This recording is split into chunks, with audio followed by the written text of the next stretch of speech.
Good evening, folks. I will call the open session of this meeting to order. It is 7:06. Due to Governor Baker's March 12th, 2020 order suspending certain provisions of the Open Meeting Law, General Law, Chapter 38, Section 18, and the Governor's March 15, 2020 order imposing strict limitations on the number of people that may gather in one place, members of the public who wish to watch and listen to the meeting may do so in the following manner. WCTV, Channel 9, Comcast Xfinity, Channel 37, Verizon Fios, and live stream at wctv.org. This meeting of the Wilmington Board of Selectmen is being conducted via remote participation. No in-person attendance of members of the public will be permitted, but every effort will be made to ensure that the public can adequately access the proceedings in real time via technological means. Members of the public who would like to listen to this meeting while in progress may also do so via telephone by dialing 1-646-558-8656 and enter meeting ID 810-2878-3396. Then press pound and press pound again at the next voice prompt. Members of the public attending this meeting virtually will be allowed to make comments if they wish to do so during the portion of the meeting designated for public comment by following the steps previously noted, then press star 9 on their telephone keypad. This will notify the meeting host that the caller wishes to speak. All callers using this feature will be placed in queue in the order they entered the prompt. In the event that, despite our best efforts, we are not able to provide for real-time access, we will post a record of this meeting on the town's website as soon as we are able. Good evening, folks. All votes will be roll call in alphabetical order, and I did want to thank our IT director, John O'Neill, for facilitating this meeting. I will call for roll call. Selectman Bendel. Present. Selectman Kyra. Yeah. Selectman DePalma. Present. Selectman O'Mahony. Here. All members being present, we did just have an executive session for the purpose of discussing strategies with respect to litigation involving 53 Eames Street in accordance with Massachusetts General Law, Chapter 30A, Section 21A3, as an open meeting may have a detrimental effect on the town's litigation position, which the chairman so declares, and further to consider executive session minutes from January 13, 2020, February 10, 2020, and February 24, 2020, in accordance with Massachusetts General Law, Chapter 30A, Section 22. I will ask for those who are able to rise in the Pledge of Allegiance.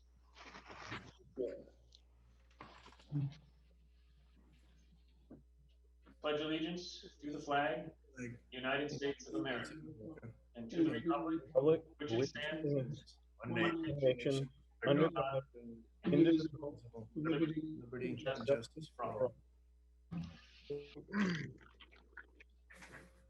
We do have transmitting of the Treasury warrants numbers 55-3, 3A, 4, 4A, 5, 5A, 6, 6A, 7, and 7A. Do I have a motion? So moved. Selectman Bendel has made the motion. Do I have a second? Second. Second from Selectman DePalma. Any discussion? Seeing none, we will call for the vote. Selectman Bendel. Yes, Mr. Chairman. Selectman Kyra. Yes. Selectman DePalma. Yes. Selectman O'Mahony. Yes. Selectman Eaton. It is unanimous. I am in favor as well. So we have 4 sets of minutes to approve tonight. We'll start with the February 11th, 2019 minutes. Do I have a motion? I'll make a motion, Mr. Chair. Second. Motion made by Selectman Kyra, seconded by Selectman Bendel. Discussion. Just a couple of amendments or adjustments on page 5, second paragraph, second sentence that leads off with Selectman McCoy. I believe that should be stated and not satted. You see that? Yep.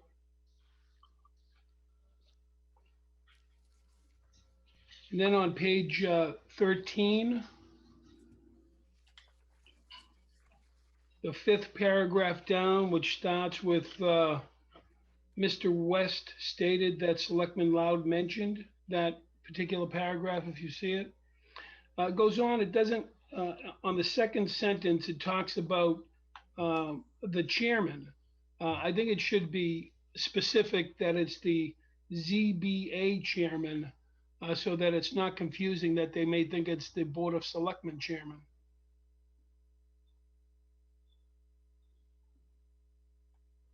Any other edits or changes? No, that's it for that one. Okay, you are the maker of the motion, Mr. Kyra, so I presume, and please correct me if I'm wrong, but your suggested edits are amending your motion. Yes, sir. All right, so we'll call for a vote. Selectman Bendel, Yes, Mr. Chair.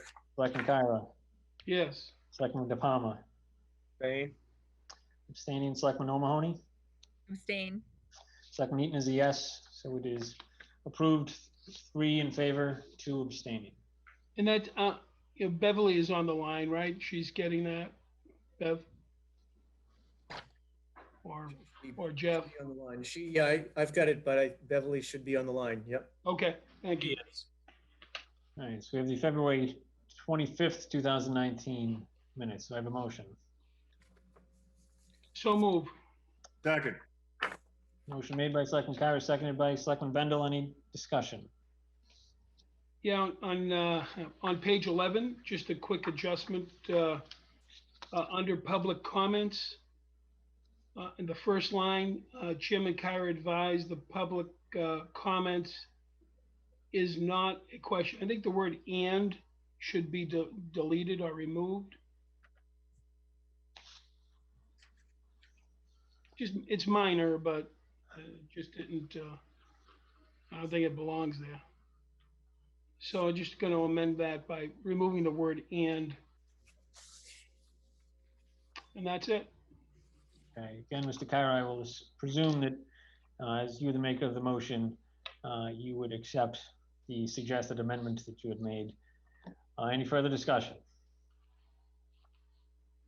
Seeing none, call for the vote. Selectman Bendel, Yes, Mr. Chair.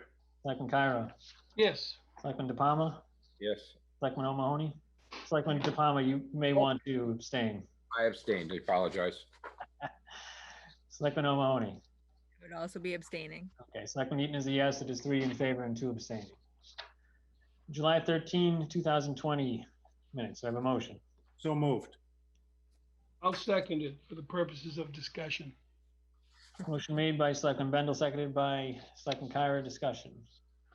Mr. Chair, on page 4, the last paragraph, I don't know if it was deleted or what the case is, but it started off with me asking a question of the jurisdiction of the lights, and then it went right over to, on the next page, it went over to talk about Wildwood Street, but it didn't mention the reason for that, and that was the intersection that involved Savers and Market Basket. The lights there, I believe, had an issue with the signaling of the left-hand turn. So I don't know how you'd want to incorporate that, or have Beverly maybe listen to that section of the minutes to see if she can add something in, so it kind of makes more sense with what's being said down there. So I don't know if you want to table this until next meeting, until it gives Beverly an opportunity to just look at that. So right now we have a motion from Selectman Bendel to approve. Selectman Bendel, if I understand Selectman Kyra's comments, he's suggesting that we then table these minutes. Agreeable to tabling the July 13, 2020 minutes. Yes, Mr. Chairman, I'm willing to withdraw my motion.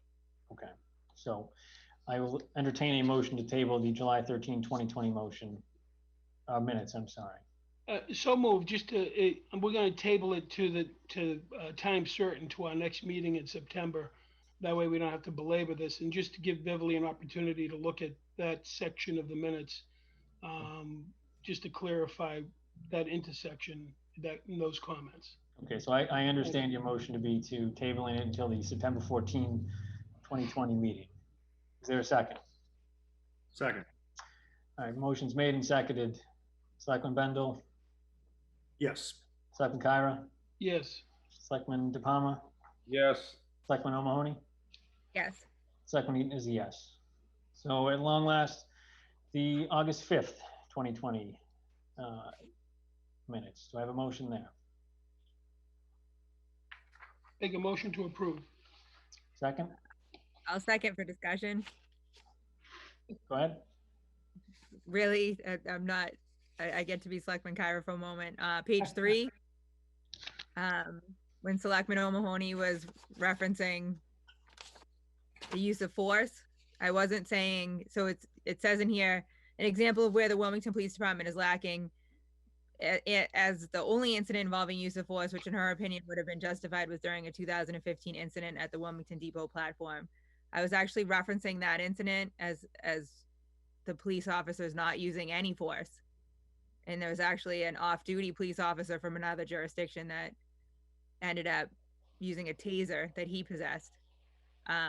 So I wasn't saying that was an incident that involved our police using force, justified or otherwise.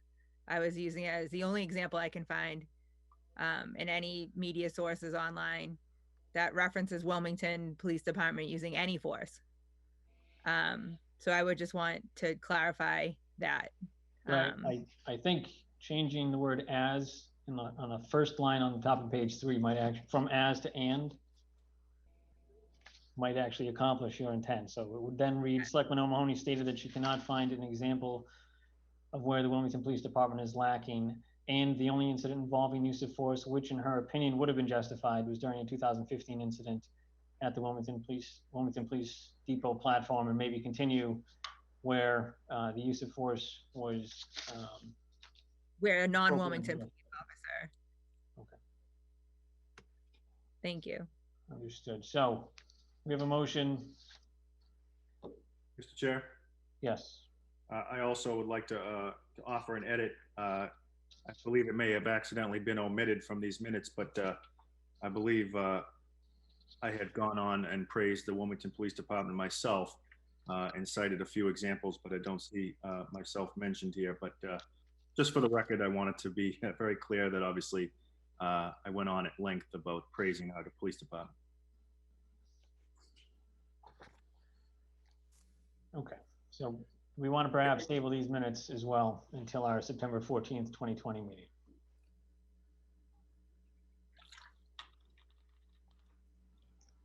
I'll make that motion, Mr. Chairman. So I believe, I'll withdraw the motion, Mr. okay. Chairman. Thank you, Mr. Kara. So Mr. Bendel has a motion to table. Do we have a second? I'll second it. Okay, second from Ms. O'Mahony. Call by roll call. Selectman Bendel, Yes. Selectman Kyra, Yes. Selectman DePalma, Yes. Selectman O'Mahony, Yes. and I am a yes, it is unanimous. So good evening to our guests, and certainly we have prepared you with our trademark due diligence and attention to detail. But I did want to thank you all for being here. Our first appointment is with Robert Reynolds, who's from GeoInsight, who is the town's environmental consultant and has been for some time.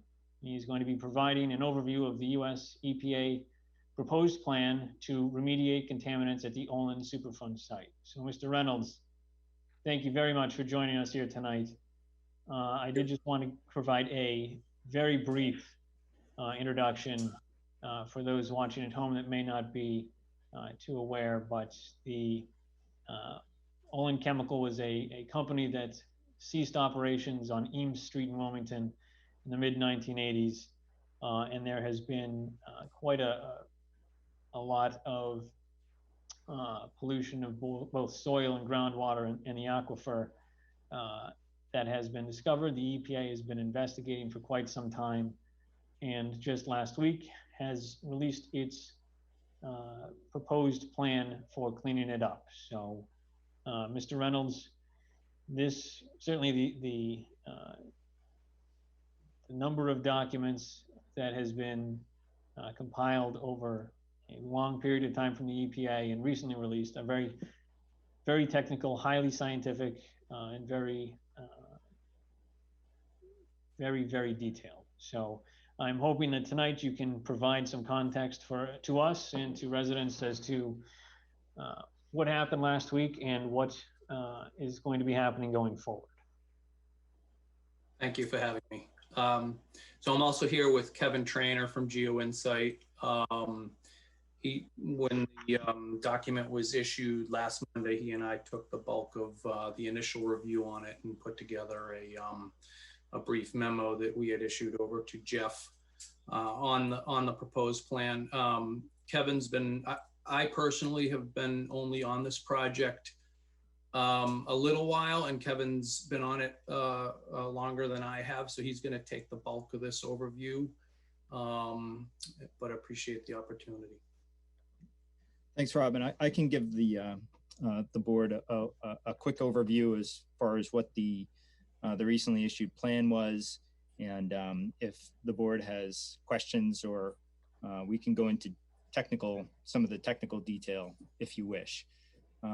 In summary, the EPA issued their plan last week for proposed remedial actions, so cleanup activities at the Olin chemical site. Broadly speaking, the site is divided into 3 general areas, and EPA issued final cleanup plans for 2 of those areas, and they've issued an interim plan for 1 of the areas. The interim plan that was issued is associated with kind of one of the areas that we've been focusing on a lot, which is the area where there's something called DAPL, which is dense aqueous phase liquid, basically a very dense brine that has made its way down to the bedrock in some areas, and also highly contaminated groundwater that's associated with that. That interim action is something that's going to proceed where EPA is going to be extracting out that DAPL brine by a series of extraction wells, and also some contaminated groundwater from some of the hottest areas. And it's interim because EPA is still, or Olin is conducting an ongoing evaluation of potential data gaps to get some more information as to the extent of the contamination and the impacts associated with it. So the first action is just an interim action, which will do some good, at least in getting out some of that DAPL material from deep in the aquifer, and then also treating some of the highest contaminated groundwater. The other 2 actions are final remedial cleanup actions, and those are to address, there's an area of floating petroleum and contamination in soil, and contamination in sediments and surface water. And those actions are final, and they involve a series of different alternatives, and part of it is the demolition of the existing plant B, installing a new remedial system to extract out the floating petroleum, and installing a new treatment system which will also treat groundwater that they're going to extract from that highly contaminated groundwater pool. And then there's some other cleanups for soil and sediments where they're planning to excavate and remove out impacted sediments, cap some areas with a new protective cap, and then also to do a little bit of work with an existing slurry wall that's containing some of the contaminated area and closing up a portion of that, and installing the cap on top of it. So these actions are going to be starting up. It's going to be a multi-year process. Each one of these actions is also going to have some ongoing monitoring associated with how the cleanup is completed. So this is sort of the start of the process to remediate these impacts and get some of the risks out of the environment associated with the site. Okay, so I did want to allow you to kind of explain a little bit of the timeline as to what happens from here. So there's the interim plan for the DAPL and the groundwater hotspots, and there's a final plan for the LNAPL and the contamination in the soil, sediments, and surface water. What happens next? Besides the actual cleanup, there's quite a bit that happens between now and then them actually starting cleanup, but where are we in the process? Well, right now, I think the main part of the process that we're keeping our fingers on the pulse of is the data gaps investigation, which is currently ongoing. that's for the area of DAPL and contaminated groundwater. My understanding is that there have been some delays associated with doing some of the geophysical work associated with the pandemic, getting crews on site and such. So I don't have an updated timeline for that. Let me ask Rob and see if he's heard an update on that. I know that they're a little bit behind. They are, and part of it is that they're looking to do flyovers, and the company that's doing the flyovers are out of Canada, and that was held up because of COVID. So they're working through some of that, but maybe to also answer that question is that this groundwater extraction piece, they've proposed it being a 2-3 year to get things implemented and active, and then several years to get to their end point of what they're proposing. So, you know, I'd say with like a decade for the groundwater is kind of where they're at, if I'm understanding things. I'll preface that by saying, you know, we're looking at a lot of documents right now and trying to distill it down to what's important. And those are important questions. And I think we're going to have better answers to some of this stuff as we get further into it. Okay, so I did want to open it up to board members to ask any questions. So again, we'll do this alphabetically. Selectman Bendel. Thank you, Mr. Chairman. I just briefly want to thank both these gentlemen for this overview. And I also want to thank the members of our state delegation who are here for another appointment, but taking the time to listen in to this very important topic. So thank you. Selectman Kyra. Yes, thank you. So I noticed that there's going to be a on-site treatment system with 20 wells for the DAPL and 6 wells for the groundwater extraction. And then at some point, the groundwater treatment system in Plant B is going to be demolished and removed. Then they're going to put a new treatment system in the same location. And how long is that new treatment system? Is that there for forever and replaced as needed? How is that working out? Yeah, there is an existing treatment system in Plant B, and that treatment system is going to be removed and taken out. And there is going to be a new treatment system that's constructed in that basic area, so sort of on the eastern part of the property, and that is going to operate through at least through this interim remedial plan that EPA has proposed for the DAPL and contaminated groundwater, which right now is they're anticipating, I think it's 8 years. Right now, though, on this one, with the additional data from the data gaps investigation, that could change the timeframes and the length of operation for the system, depending on what's encountered. Okay, yeah, that was actually going to be another one of my questions on conditions and changing conditions. As we all know, things change all the time. And I see that the cleanup can take anywhere from 10 to 12 years. In 10 to 12 years, that whole area could change a bit. So do you anticipate the treatment center being there that whole time and beyond? Yes. Yeah, okay. And then it mentions something about transporting waste, or whatever you want to call LNAPL, transporting things off site. How does that happen? Is that a truck transport? Is that, whenever trucks drive on the road, there seems to be not mishaps, but things seem to fly out of the trucks and things of that nature. And how are we protecting that from taking place? Yeah, this LNAPL, which is really, it's useful to think of that as basically a petroleum product that's floating on top of the groundwater. The recovered LNAPL is going to be transported off-site. I'm expecting that's going to go by truck. I'm not expecting that there's going to be really large volumes of this. So it may be on the order of drums of material. For this material with accidents and things like that, this material will be sent off site under manifest and regulated. So I wouldn't expect that something.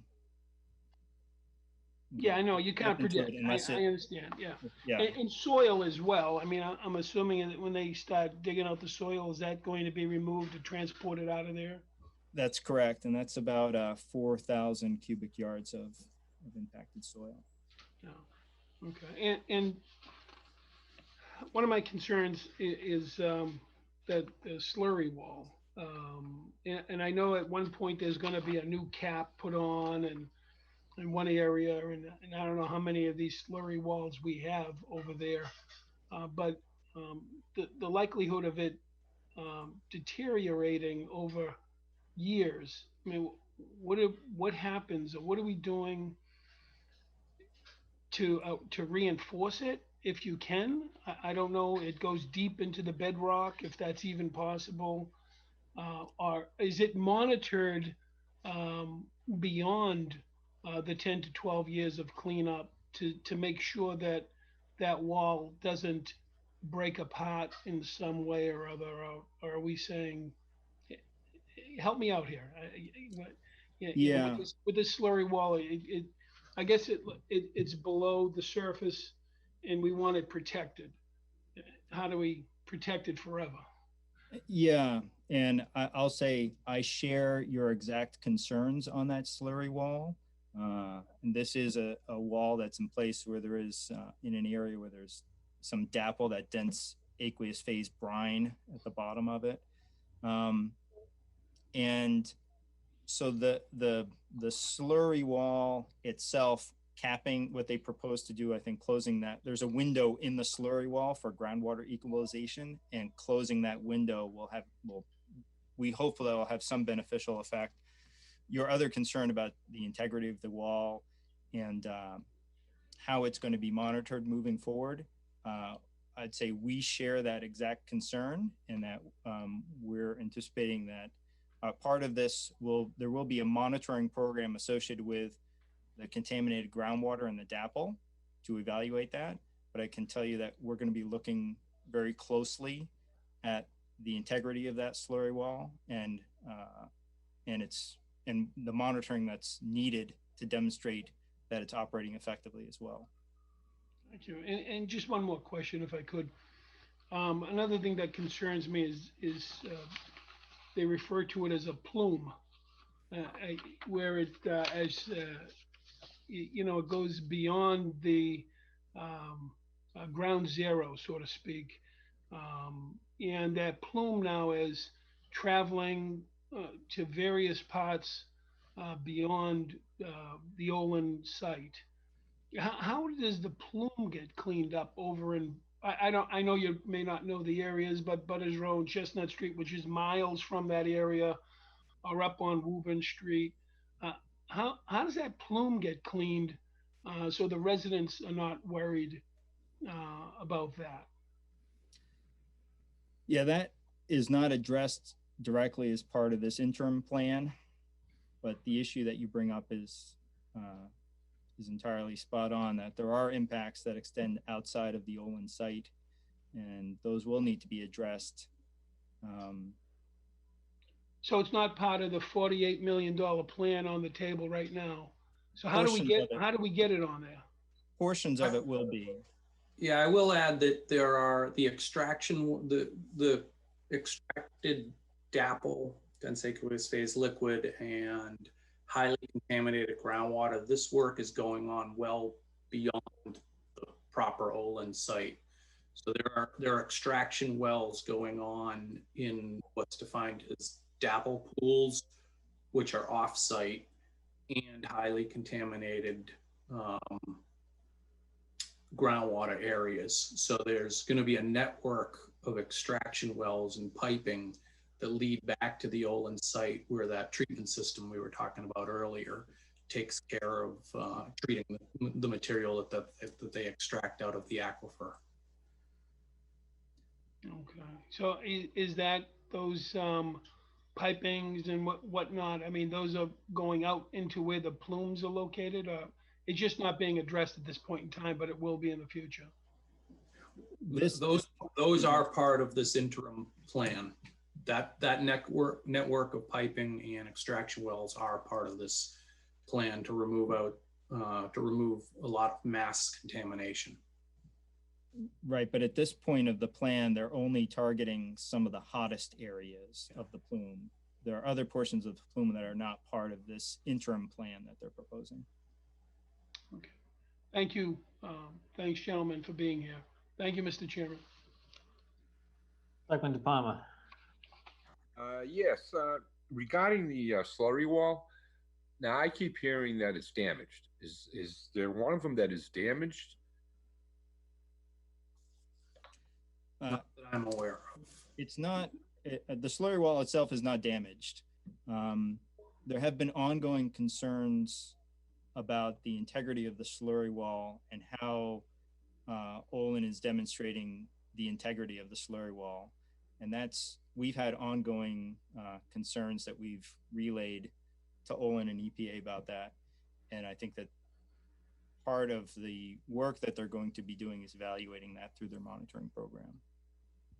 Oh, thank you. And the plum that you're calling it, that's traveled out so far, what testing has been done for residential areas that, you know, they're talking, it's up in Chestnut, I believe Shady Brook or Chestnut Street, up in that area too? Have residential properties been tested? Yes, well, there has been testing of some of the residential properties. EPA has identified areas of wells. My understanding is, though, that there are additional wells that are in the area that EPA is going to be testing coming up. Thank you. Selectman That's all I O'Mahony. have right now, Mr. Thank you. Chairman. Selectman O'Mahony.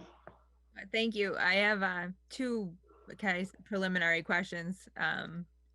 The first is the cost and timing. We've heard the reference to $48 million, but further in that same paragraph of your kind of summary, it says that there's a 30-year time frame being used by the EPA. Is that 30 years from when the work begins, or is that 30 years from the 8 years that it's going to take them to do the interim actions? Well, I would look at that 30-year time frame right now as a rule of thumb. Part of the time frames that's associated with this is that some of those time frames and cost expenditures may change based on the data gaps evaluation that's going on right now and the final plan for the cleanup for the groundwater and DAPL cleanup. So right now I would use those values as kind of starting point placeholders that may be revised in the future. Okay. And then under the soil and sediment final action section, it's referenced that there would be an incorporation into a property deed that would require vapor intrusion evaluation and vapor intrusion mitigation measures. And I was a little bit confused because it sounds like the EPA's recommendation is, or their preferred action would be that excavation occurs 4,000 yards of contaminated soil and sediment are taken off-site for disposal, and then there would be a deed restriction or language. Is there no concern about vapor intrusion into the air? Is the vapor intrusion only for buildings? Because it sounds like they're saying basically that they would include it in the property deed to have it be included if there is a structure to be built. But my concern would be if we're excavating 4,000 cubic yards of contaminated soil, shouldn't there be some type of concern as to the impact of that now being an open source to the air? On the excavation side, so I'll answer those two. There's two parts to the question. I'll try and tackle them separately. On the excavation side, for the plan, I'm anticipating that there is going to be air monitoring, and we're going to be evaluating those components of their remedial plan to ensure that there is adequate air monitoring and protection for residents nearby from the soil excavation. On the deed restriction component of things, that's associated with after some of this cleanup work is completed, there is going to be some areas where there may be some residual impacts in groundwater in some focused areas of the property that could present potential vapor intrusion concerns to future buildings. And that's where that particular component comes into play. So this is a small, a relatively small area of the property that I can tell that's been identified on their plans up near, it looks like the Plant B area. Okay. But the air quality would be monitored throughout the excavation process? The plan itself doesn't specifically identify that. Again, part of this is we are going through some of the supporting documents associated with that, but we're expecting that there will be monitoring or some evaluation of that and identification of those potential risks, that those are adequately evaluated from their remedial plan documents. Okay, thank you. Okay, Mr. Trainer, I want to just be clear that I understand kind of the approach that the EPA is taking right now. So there's essentially three main components of cleanup. There's the soil and sediment is one, there's the LNAPL and the surface water is two, and there's the DAPL and the groundwater hotspots is three. And for the first two, the soil and sediments, and then the LNAPL and the surface water, the EPA last week announced that they have a final plan to clean up both of those components. And for the last one, the DAPL and the groundwater hotspots, they have an interim plan where they're going to continue, they're going to do about 8 years estimated worth of cleanup to more or less get a better sense as to what the exposure and the damage is, and then come up with a final plan to clean up both the DAPL and the groundwater hotspots. Is that a fair framing of what's going on? For the first two, that's correct. For the DAPL, I would just say that their plan is to remove some of the DAPL and those focused hotspots, and then yes, after that interim plan, they're planning to go off and do additional, well, depending on the results of their data gap evaluation, then there's going to be additional work, okay, depending or not, depending on what comes out from that. Okay, so the EPA had previously outlined kind of very rough alternatives before for each of those three components: the soil and sediments, the LNAPL and the surface water, and then the DAPL and the groundwater hotspots. Alternative one for all three is essentially do nothing, no dollars, no years, no cleanup, just for purposes of a baseline. For the soil and sediment, there seems to be a significant range really, and not just what the soil removal was. What they chose alternative 2, which is I think 4,000 cubic yards of soil, but alternative 3 is excavation of up to 1 foot, and alternative 4 was up to 10 feet. But they went with the removing the least amount of soil, and also was the least expensive. And to be clear for folks watching at home, these are not expenses that the town is going to have to incur, but rather the EPA will be resolving who's going to be paying that between Olin Chemical and the other potentially responsible parties. But I'm concerned that the soil and sediment alternative that was chosen was the one that removes the least amount of soil removal and is the least expensive option. In your experience, your expertise in knowing the site, is this really the least environmentally damaging practical alternative for protecting our wetland resources? That's an excellent question. I'd respond back to that saying, with all these remedial alternatives that were evaluated, there's advantages and disadvantages and trade-offs for each of them. I think if the one that was selected is, you're entirely correct, that is the least expensive the three that were evaluated aside from the no action alternative that was used for reference. Excavating more soil would also entail more vehicular traffic. I'm not advocating necessarily for one or the other, but certainly those are topics where during the upcoming comment period, the town could provide comments and thoughts in response to those particular aspects. With each of these, there is a trade-off for what they're evaluating. All right. I think Selectman Kyra had referenced that Plant B is going to be demolished for the Elm Apple and the surface water remedy. And I know that two of the alternatives there were calling for the demolition of Plant B and one did not. Is there any significance? Can you provide any explanation as to why Plant B would be demolished in favor of off-site treatment? Is that a good or a bad thing? And I suppose for the Elm Apple and the surface water, between alternative 3, which was chosen, which is the time to achieve is 30 years, and that's after the construction and design phase of 2 to 3 years. Was that really the preferred alternative? Again, it's a good question. It's EPA is identified as their preferred alternative. Well, I'm asking you as our consultant to kind of give us a little bit of evaluative feedback. So this is certainly well outside of my field of expertise, but I think in those, I think we're relying on you to a great extent to kind of tell us, is this good news or bad news? When we evaluated these, I think overall our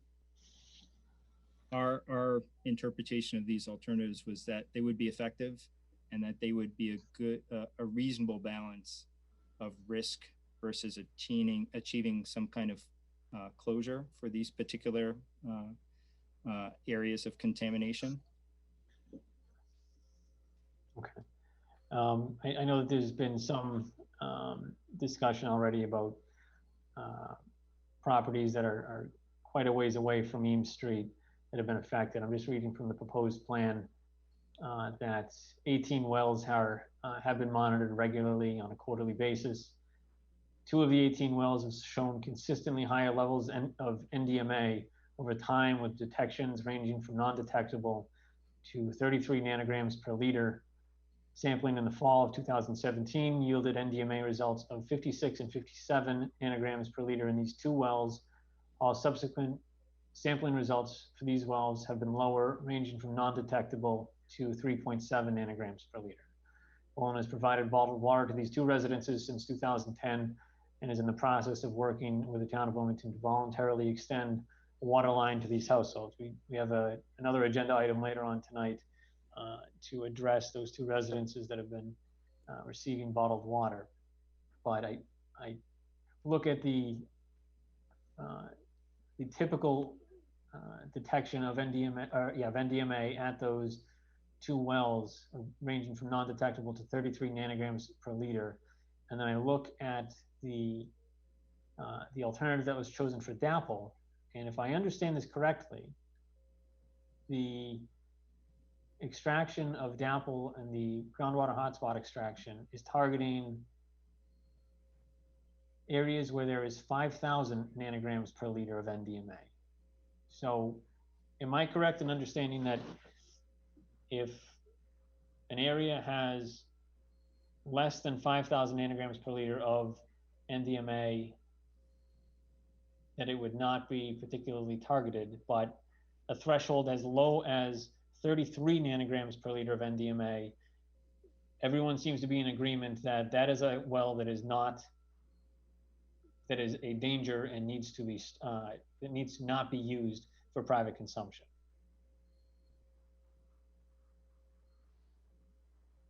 My question is my understanding of this correct, that the alternative that the EPA has chosen a threshold that's over 4,900 nanograms per liter higher than what everybody agrees is too dangerous to drink.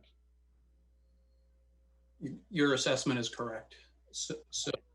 And it's one of the reasons why this is an interim measure. Okay. That they are, the initial effort is to try to get out some mass of contamination. And a component of this is also looks like to apply restrictions on drinking water throughout the plume area, which is something that is newly introduced, as I understand it, for this site. So because one of the most straightforward ways you're going to be impacted by is drinking it. So they want to restrict drinking water wells in this region for being installed. So the interim measure, yeah, there's a big difference between 33 and 5,000, but the idea is that they will figure out other ways to get it lower during this interim period, or extend the area of extraction and work towards improving the aquifer from there. In the executive summary of the document that you provided to us late last week, you do write that it is that the final plan for both the LNAPL and the surface water, as well as the soil and sediments, seem to be reasonable and expected to achieve the remedial action objectives outlined for the site. For the interim action, the DAPL, you've written that it appears to be reasonable to meet the current objectives, recognizing that the final action for DAPL and groundwater hotspots will incorporate new information from the ongoing data gaps investigation, which may result in revising the proposed interim action. The overall approach proposed in the plan is expected to significantly reduce and/or mitigate unacceptable risks over time. You also write that one of the components of this interim action will be the implementation of institutional controls via ordinances established by the town. I was wondering if you could speak to the types of institutional controls and ordinances that you are referring to. Sure. This issue of institutional controls was brought up by the EPA in a call that they had set up. And I'd say, broadly speaking, it would involve some kind of ordinance established by the town. This is what EPA would like to see: some kind of ordinance established by the town that would regulate wells, and either existing or proposed wells in the area. And so it's,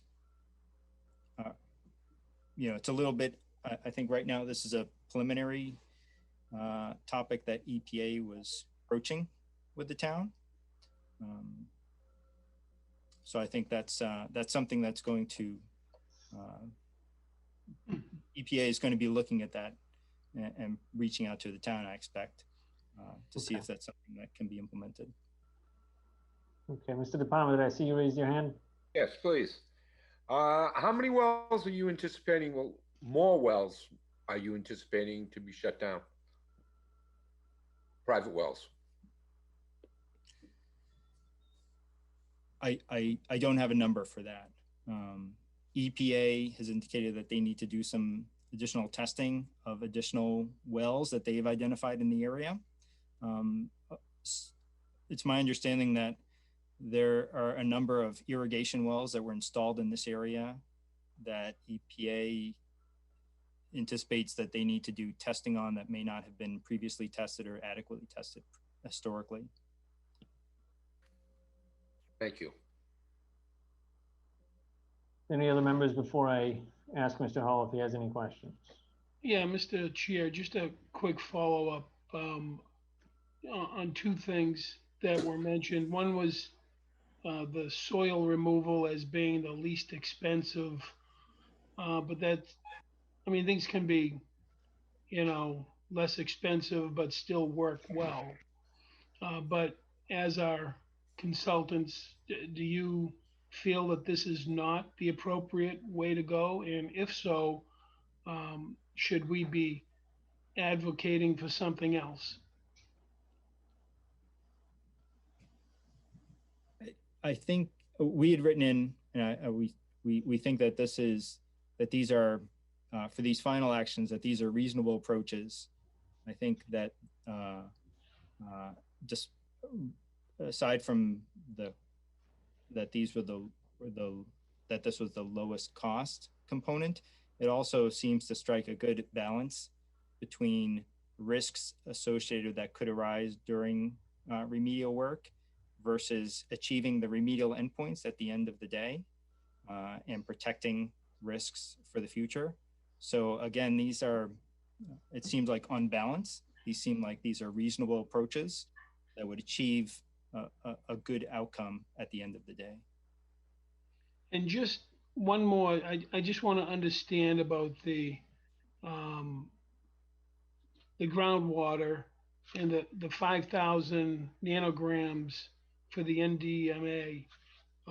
So we're saying that if there are areas that are concentrated that are under 4,900 nanograms, they're not going to bother with it.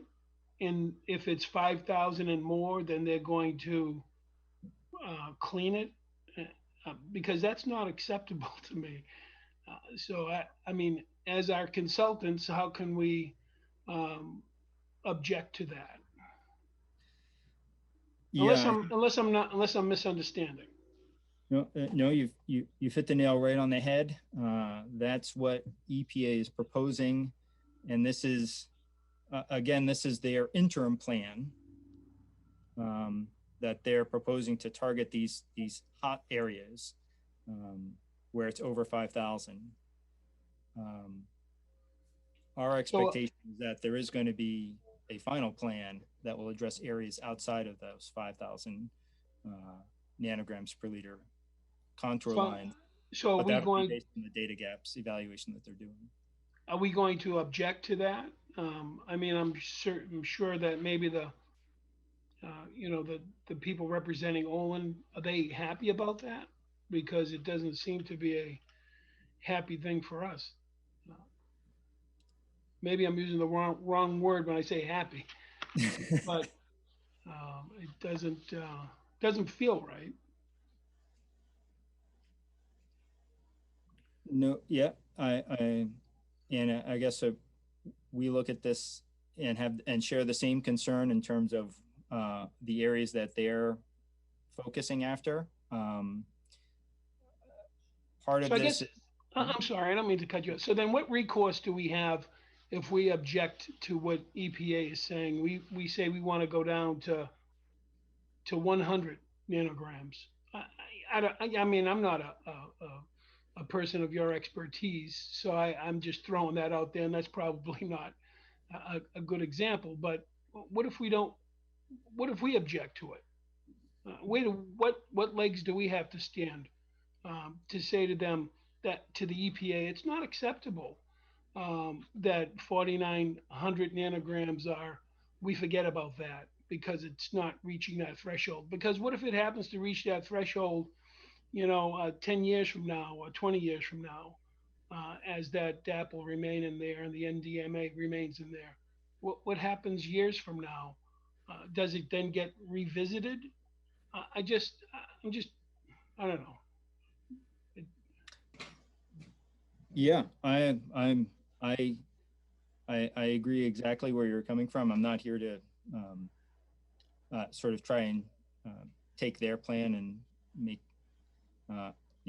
sell it to you folks. I think in getting this plan in place, it's a good first step in terms of it'll be good to get rid of to pump out the DAPL. They're proposing to put in 20 wells and pump out DAPL in some of the areas where there's known DAPL. I think that will be a benefit. And then they're planning to take out some of those areas of hot groundwater before getting to the final plan. I think that will be a benefit too before getting to the final plan.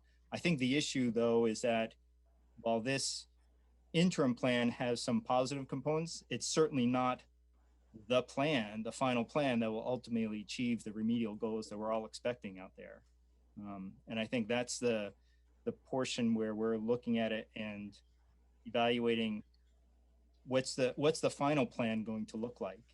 And as of right now, I don't know the answer to that. Okay. I got So that's something that we need to stress when we meet with them on the 25th, that this is just an interim plan and we expect that the final plan will come in much better than what they're proposing. And will you give us that insight so that we can let them know what we want? I think there'll be opportunity for that at the upcoming public comment period. Thank you.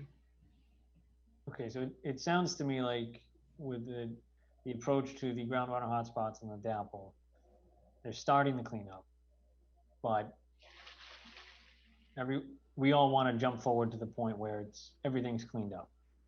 But it seems like, just from what I've read, they don't know enough about that there's a data gaps investigation that's still going on. So part of the cleanup is to get it started and then to find out more so that they can make a final plan to clean it up to a higher standard than the interim plan is. Is that fair? That's correct. Okay. All right. Mr. DePalma, I saw that you had your hand up. just a couple of questions. One, when they start removing soil from the area, will this be by truck or would it be by train?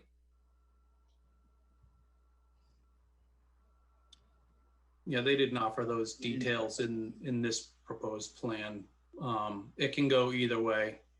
It can. Yeah. And have they addressed the neighborhoods that are having an effect on this more than just industrial areas for financial recourses and support?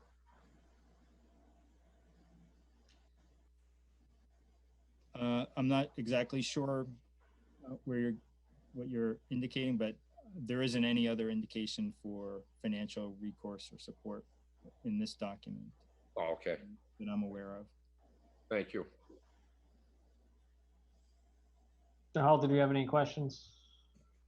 Just a few comments. So with respect to the slurry wall, one of the things that I think is noteworthy is that slurry wall was originally installed at the direction of DEP. And I believe that slurry wall has been there for at least 25 years, maybe even longer. And as I recall, and certainly I can stand corrected here, but at one point in time, I recall the statement being made that the expected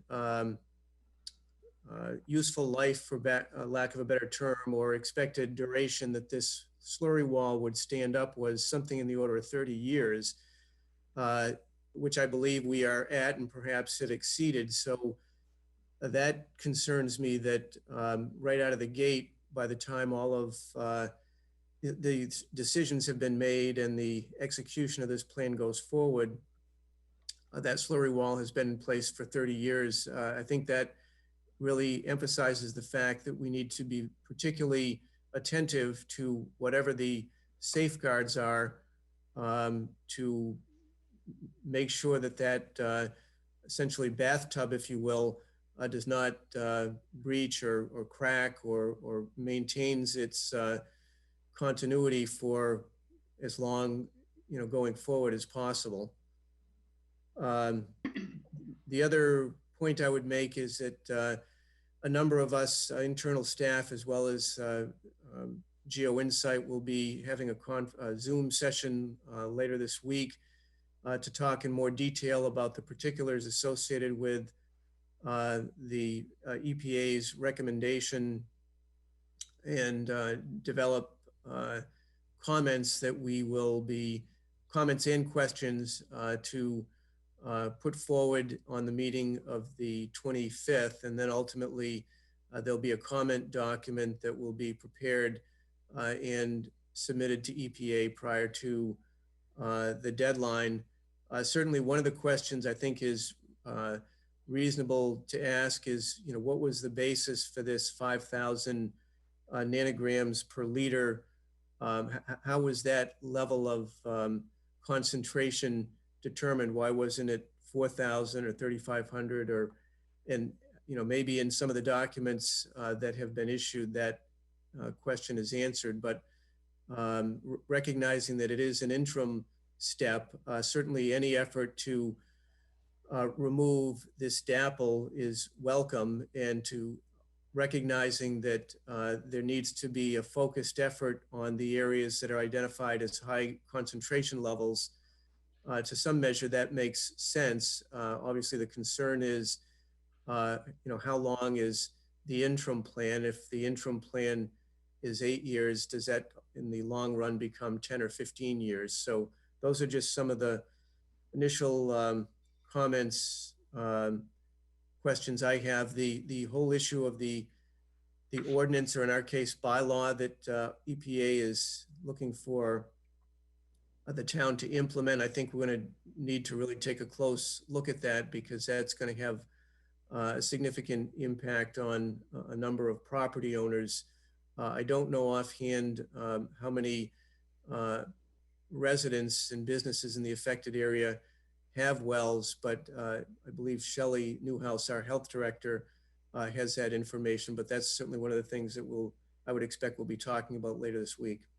Thank you.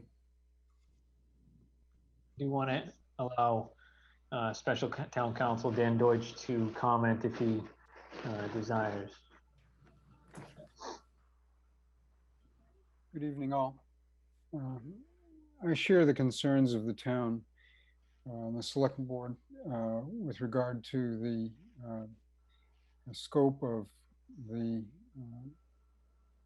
draft interim and final remedial action plans, and also the information about the reasons that the EPA adopted certain parameters. This process has been ongoing for a very long time. It's been iterative, and there is some need for an approximate interim approach, so that it proceeds in a direction and then there's a change to that direction, and the solution evolves over time. It's not going to be a perfect solution, and what it ultimately is will depend not only on the work done so far, but the information that comes to light during the early stages of the cleanup process itself.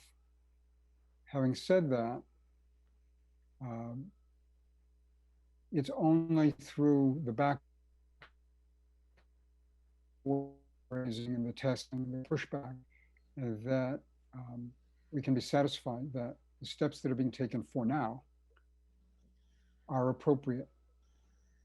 And so we'll discuss further this week what points to raise and comment and questions to the EPA, but it's important that we be aggressive in doing that.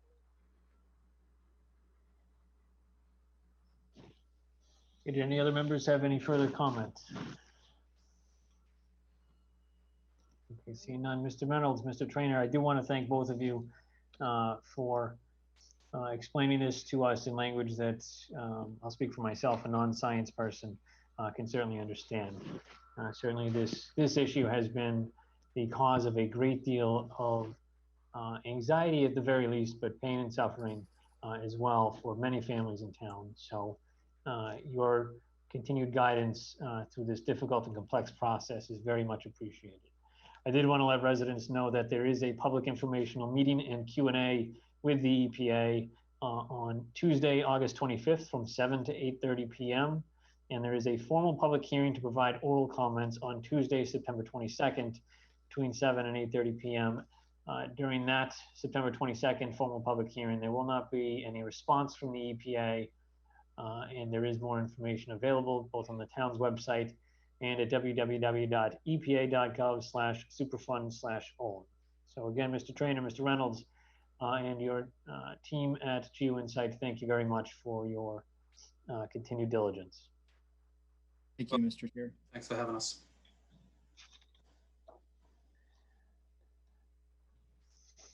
All right, so we are on to our next appointment, and we are only 40 minutes late with our state delegation, as well as Mr.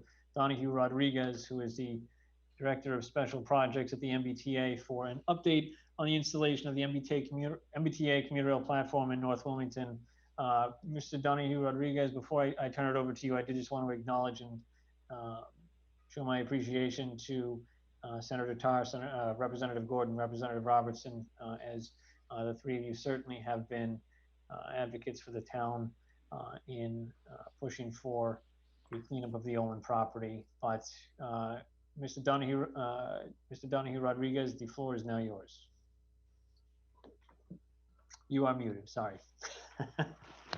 That. Thank you, sir. I appreciate it. And thank you to the members of the board. Thank you for your service throughout these extraordinary times. And thanks to the delegation. They've been great to work with. That is very true to say that you all have very fierce advocates fighting for your community out in Wilmington. So you're well served and represented by having them with you up in the legislature.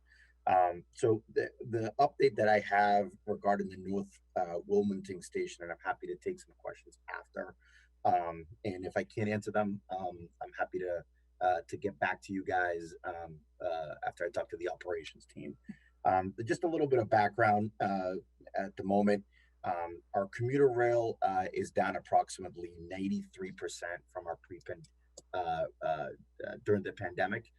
The baseline week that we've been using is the last week of February. And so since that last week, commuter rail approximately has been down to around 93%. Specifically, pre-pandemic ridership for the North Wilmington station, all-day boardings, 57 people get on, 85 get off. And train 204 is the busiest train with approximately 25 people boarding the station. The delegation had gotten in the budget approximately $180,000 in the last fiscal year, of which the MBTA has currently expended about $171,000. So there's about roughly $7,500 to $8,000 left. This project at the moment, based on our best estimates, is slated to cost approximately $400,000 to $500,000 is the goal of the team. It is currently being worked on by our commuter rail folks, and we're hoping to get approximately 50 to 100 feet in between space on the new lights that were purchased. We're going to be doing a long asphalt walkway in between the commuter rail parking lot, and we will be installing a fence between the walkway and the tracks. To that's where we are at the moment. I would also add, as far as timeline is concerned, that we are looking at the earliest to start doing some of this work in spring 2021, as designs continuing. But not only that, but we're also limited with the resource that we have at the moment, and by the winter, where we cannot go in and do construction during when the soil is hard. So with that update, I'm happy to answer some of the questions that the board may have or you may have. I'll open it up to members for question or comments. Mr. Bendel. Thank you very much, Mr. Chairman. Thank you, Mr. Donahue Rodriguez, for the update. It seems like a lifetime ago that we had the delegation in room 9 with us trying to secure these funds, and here we are now meeting virtually. But we are just equally as grateful now as we were then when you were trying to secure them, and now you have. We really appreciate you doing that for us. We appreciate the update on this project, and we look forward to the spring of 2021. I think it's safe to say anything would beat what we have going on in 2020. So this is very good news. So yeah, thank you very much. Yeah. I would add, the earliest that this could happen is spring 2021. That's not the exact date of when things would happen. So I just want to make sure that I'm clear about that. But thank you. Thank you. Selectman Kyra? Yes, Mr. Chair. Thank you, Mr. Donahue Rodriguez, for being here and giving us an update, as well as the state delegation. Just a quick question. Will you be providing us a description in a design of this so we can see what it's going to look like? In our packet was an aerial site of the area.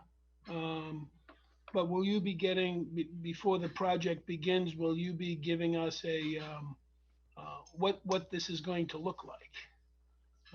I can talk to the engineering folks in our railroad ops team and see what I can get for the board. Okay, because Yep. I would like to see the actual layout of the Yep, facility, rendering. the design, with the rendering. Sure. Yep. That sounds good. Okay, thank you. Selectman De Palma? I have nothing at this time. Selectman O'Mahony? Sure, I wanted to again reiterate what Selectman Bendel said, and thanking our delegation for securing this for us, and Mr. Donahue Rodriguez for working so hard on this when there's so many other things that unfortunately have become to the forefront of needs and wants and focal points. And I do think when the delegation presented to us previously, I think there was kind of a rough rendering, wasn't there? Because I remember that they were going to be using recycled materials, which I thought was awesome, to have parts of Boston brought to Wilmington. I thought it was amazing, and I hope that's still the plan, because I think it's just a great, in my mind, it's a great imagery to have, kind of bringing parts of old Boston to newer Wilmington, hopefully. And bridging the gap to get Wilmington residents safely to Boston every day. So just thank you for the update, and I look forward to hearing, I guess, a more solid time frame as spring of 2021 approaches, so that we can celebrate something positive like this happening. Thank you. Okay, Senator Tar, I wanted to give you the opportunity to weigh in. Thank you very much, Mr. Chairman, and through to the members. I want to thank Angel Donahue Rodriguez for giving us the update tonight. I also want to say thank you to the board for allowing us to participate as well in the earlier discussion, and let the board know that the legislative delegation is fully committed to working with you with regard to the Olin situation and making sure that we get the right plan for cleanup of that site. With regard to this one, I think this is good news. It's unfortunate that we got set back by the pandemic, but it has disrupted so many things in our lives, and this is another one of them. But I want to say thank you not only to Mr. Donahue Rodriguez, but also the entire team at the MBTA for their partnership and finding innovative ways to get this done. As Ms. O'Mahony mentioned, the recycling of former bridge sections into a platform is a great thing. And that wouldn't have happened without the innovation by the team at the MBTA. So thanks to them. And we're very happy that the money that we had secured is actually going to work. And there was some concern at one point that if we didn't spend it in a timely way, it might have been lost. That now is no longer a possibility for two reasons. Number one, most of it's been encumbered, as you've heard. And number two, we did put an extension, a carryover provision in a supplemental budget so that if we don't spend all of it, it will continue for another fiscal year. So we're very pleased by that, and very much look forward to this project moving forward. And I also want to say thanks to the town manager for his diligence on this as well, on a weekly basis, working with us to make sure this moves forward. And then lastly, I know that Selectman Kyra asked for a rendition, a schematic, and I look forward to seeing that. But I also just want to add a thought that it's important that as Princeton Properties moves forward in this part of town and makes improvements, and as I understand it, we'll be seeking some mass works funding, as will the town, that we make sure that we coordinate as best we can to maximize the improvement in this area overall, because I think it'll be a significant boost for North Wilmington to be able to have some synergistic effect between everything we're doing. Thank you, Senator Tar. Representative Gordon, and I will get to Representative Robertson on the phone in a minute, but Representative Gordon? Thank you very much, Selectman Eaton. I appreciate the invitation to be here with everybody today. And I especially appreciate the way it worked out that we were able to hear that Olin presentation. As all of you have demonstrated, this is such an important issue with respect to the town, the residents, and I'm glad that we're all continuing to work together to, it may be a long-term resolution, but at least to work toward a resolution after all this time with respect to Olin. On this project, still, it's working toward a resolution, which is good. But to Mr. Donahue Rodriguez, Angel, it's good to talk to you again. But I do have a question, which is that, as you said, the ridership is 94% down because of the pandemic, which is understandable. Mm-hmm. And I'd like to see as much work as can be done during this time where it would inconvenience so many fewer people. Mm-hmm. Is it a matter of money, or what? Is it possible to get any of this work done during the fall? I get the winter freeze up, but can we move it ahead at all so that I'm afraid that people are going to start getting back to work, and that's when they're going to be inconvenienced by construction. So that's a great question, Representative. And what I would say is that ridership on the commuter rail is distinctly different than other modes of transportation. For multiple reasons. Predominantly, most of our customers that take the commuter rail are folks that have the ability to be able to work from home. And so the models that we have at the moment, we don't expect ridership to bounce back for a while. And it is a good point that you make around construction. We have tried where we can to be able to do that, but obviously there's a lot that goes into construction projects, being able, whether there's operational support that's needed, and to the extent that we can, we have done that. An example of that is the accelerated work that we did on the south side on the Worcester line, where we accelerated some work on the positive train control. We've done some work out on the blue line where we shut that down for 14 days. And we just recently shut down the entire C branch for a month, and are in the currently shutting down the E branch for the month of August to accelerate those construction projects. So where we can find opportunities, we will try and accelerate that. But resources being what they are, that plays a big role with what our team decides to do. I know that it's not your decision, but as meetings occur within the department, if you could bring that up, if there's a component part, then just give us a little head start. But otherwise, I appreciate the work that you're doing. And again, thank you to Town Manager Hall for the work that you're doing. And good job. Thank you, everybody. Representative Robertson.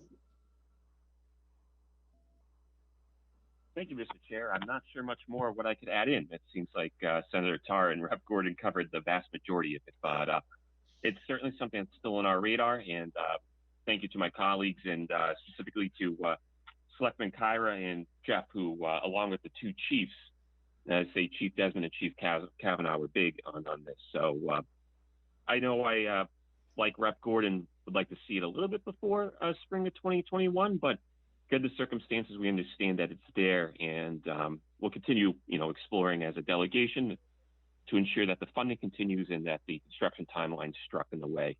I do know it's an important thing in that part of the town. Quite a number of residents reached out before, even the 911 calls were held up about the state of condition about it. So it's been many years coming. I know each and every one of you on the board has reached out personally to Senator Tar, Rep. Gordon, and I across the time. So hopefully quite soon we can all be standing there with the shovels on the groundbreaking and eventually a ribbon cutting. Thank you, Representative Robinson. And Representative Gordon, Senator Tar, and Mr. Donahue Rodriguez, thank you again for the update. And we look forward to seeing some improvements at that station. Thank you, Mr. Chairman. And again, thanks to all of the members of the board for their partnership and their advocacy. It's truly appreciated. Thank you. Thank you all. Thank you, Mr. Chairman. Thank you, everybody. Thank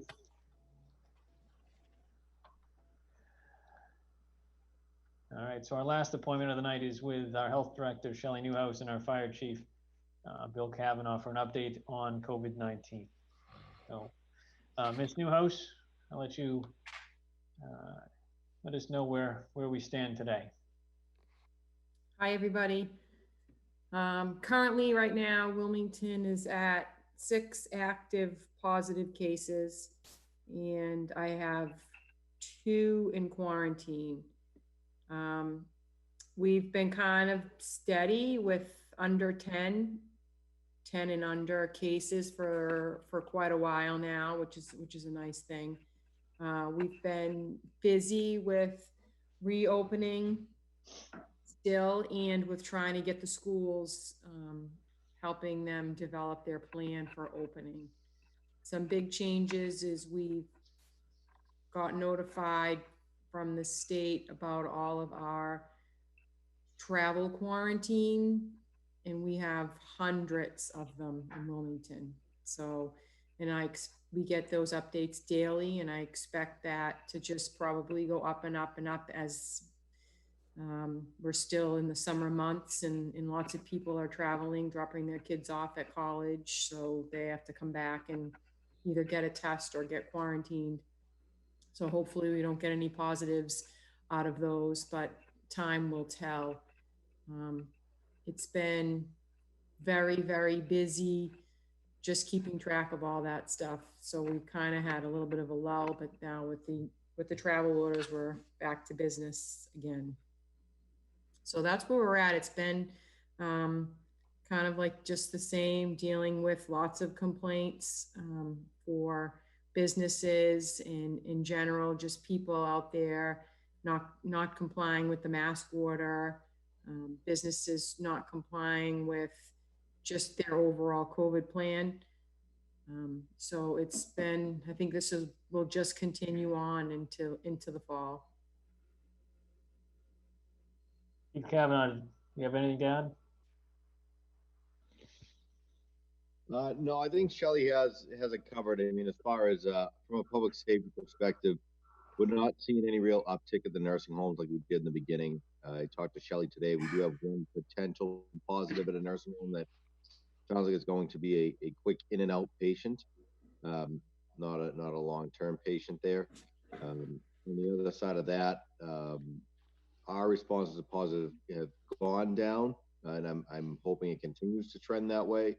But we have been taking all the precautions that we were taking in the beginning to make sure that if we do screen in through our public safety dispatch a caller who potentially is COVID positive, that we're taking all the necessary precautions and then the necessary decontamination, disinfecting steps that we were taking in March, April, and May. So far, I know the manager, I discussed with him, giving an update on the CARES Act as well. So far, we received just over $313,000 in CARES funds. We're also submitting monthly at this point. We'll be submitting our first monthly from that before September 1st. That'll cover the town meeting and the reopening of all the offices. All those expenses will be in that. And just the other day, we received the PPE that we ordered in March. So we wound up with 11,000 KN95s, over 11,000 surgical masks, 160 safety glasses, and a little over 1,000 face shields. So I'm trying to find places to put all that. But we are in, between that and what we did with our more aggressive ordering while this was happening and those things coming to fruition, now we're going to be in good shape if we wind up in another spike, if you will. Hopefully we don't, but if we do, we have all of the necessary PPE that we need at the public safety building for us, for the police, and we have the same for our employees. And if Shelley feels as though she needs to do another mask handout at some point, we have some for that as well, but we don't want to jump the gun on that right now. We'd rather save them until they become dire supply again. Thank you. I want to open it up to members for questions or comments. Selectman Bendel. Thank you, Mr. Chairman. Mrs. Newhouse, thank you very much for your update.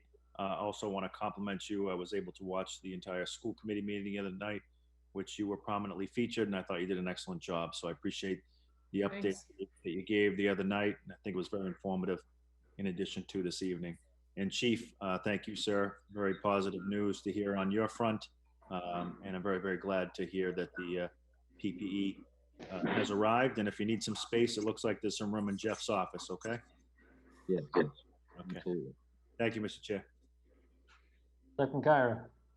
At least there might be room in room 9, Mr. Bendel, since we're meeting remotely, so. Right. But I echo your remarks and thank both you, Shelley, and Chief Kavanaugh for your continued efforts. And the comments, I believe, have been positive tonight. But Shelley, I do have a question for you, and I don't want to put you on the spot, but we have a couple of items coming up on our board to consider where we have to vote to make approvals of. And one of them is regarding an ice cream truck that, you know, goes throughout town and sells ice cream to the kids. But in looking at the application, it didn't indicate that he had to wear a mask or use gloves. Is that something that he should be required to do? Because we have to vote whether to give him permission to sell. And I know that, you know, restaurants are required, the servers to use masks and everything else. So should we include in that when we bring this up that mask is required for him to serve the young children? You don't have to do that. I'll take care of that on my end because he's going to have to get a food permit from me. So he's going to you to get recommendation. You'll send that over to me and then I'll give him his food permit. So when he comes in to see me and I look at his truck, I'll go over all that with him. Okay, great. And then the other board to consider item is a young gentleman is proposing a car wash at the 4th of July building. And I guess the same question, will you, you know how when you're running a car wash and you get a group of kids together and they're having a good time, we hope that they have a good time and raising some money for a good cause, for the arts, I believe. They want to run a play. And is that something that you'll address with them about wearing the proper mask? How is that gonna? In that case, I wouldn't necessarily be in contact with them unless you guys put them in contact with me. So why don't you say that so that I can make sure I talk to them before they do their event. So we'll approve it with the understanding that they must contact the Board of Yeah. Health for advice. Yep. Okay, thank you. Thank you. And that's all I have, Mr. Chair. Selectman De Palma. Just as always, very proud of what is happening in the town. It's great to see the professionalism that we're having and how organized we are. Shelley, I do have one question for you. Is there more than one ice cream truck in town? There will be if this other person comes in, and I have one right now, one permitted one. Oh, okay. Thank you. Selectman O'Mahony. Sure. In keeping with Selectman Kyra's theme of random questions, Shelley, I'm going to put this question to you with, I cannot find the answer online. So if you don't have the answer, it's okay to tell me you don't know either. It came up in discussion this weekend with someone that with a lot of people traveling right now, even if they're traveling just to kind of neighboring approved states, they're getting testing, right? So for example, if a family of 4 goes to Maine, they're getting tested before they leave. They have their negative results. They bring it to Maine to show that they have a negative results. Then they come back to Massachusetts, they get tested again, and they show that they're negative again. So they've been tested 2 times. There's 8 negative tests. Does that get factored into the reporting of testing? Because we hear kind of these big numbers of people tested or number of tests being administered. But the reality is some people are getting tests numerous times. Mm-hmm. And I think that would factor into the impact of those numbers change if instead of it being 40,000 people were tested in Massachusetts last week, is that really 40,000 tests were administered to, you know, 28,000 people? Is that factored into the reporting at all? If it's a follow-up test, you know, like when you're test positive, you have to have 2 negative tests before you're considered clear. How is that all factored into the reporting that we get in the numbers of tests being administered like that? It's only factored in if you get tested in Massachusetts. So the tests that you get anywhere else don't factor in to Massachusetts testing. So let's say we're flying to South Carolina and you decided to get a test there before you leave to come back, which is perfectly acceptable. That wouldn't be factored into our Massachusetts numbers.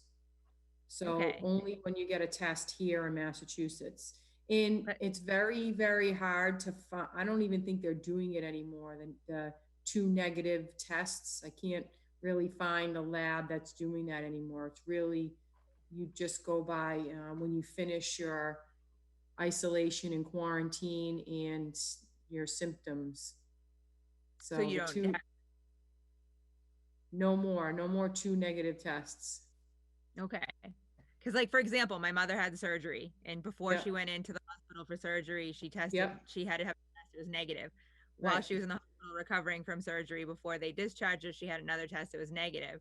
So in the span of, you know, 8 days, she had 2 negative tests. Does that get reported as in the total of tests, or is it because it's the same person being tested twice, it only counts as one test? Like one No, person? it would be counted twice because, you know, she was a negative, and then if she was a negative and then she turned positive on her second test, those would be 2 separate tests. So she would be added to the state's total positive numbers. Okay, thank you. I was just really, I find this all very interesting, how the numbers. I mean, lots of people can be negative, and that's why we have the quarantine requirements for 14 days. So you see people that, I've been in contact with a positive COVID patient, I'm gonna go get tested. And so they go get tested on day 3, they still have to quarantine for 14 days because on day 12, they might start getting symptoms and then have to be tested again. Okay. Thank you. Newhouse, Chief Kavanaugh, thank you both very much for your continued diligence. It is both impressive and appreciated.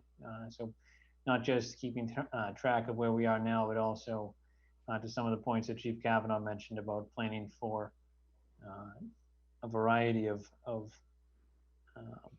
potential developments down the road. So glad to see that we're taking proactive steps to be prepared if God forbid things get bad again. So thank you both.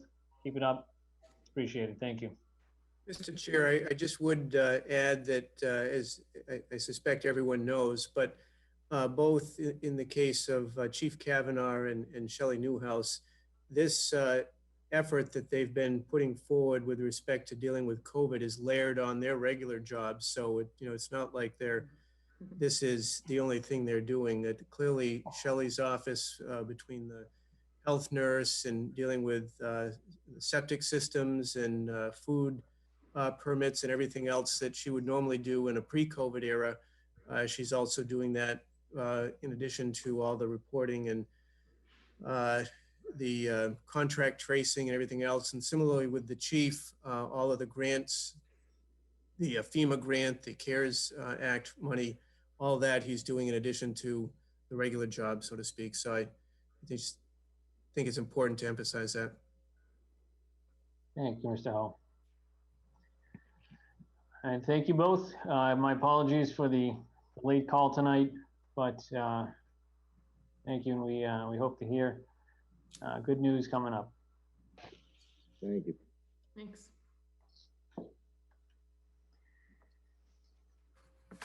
All right, Mr. Hull, communications.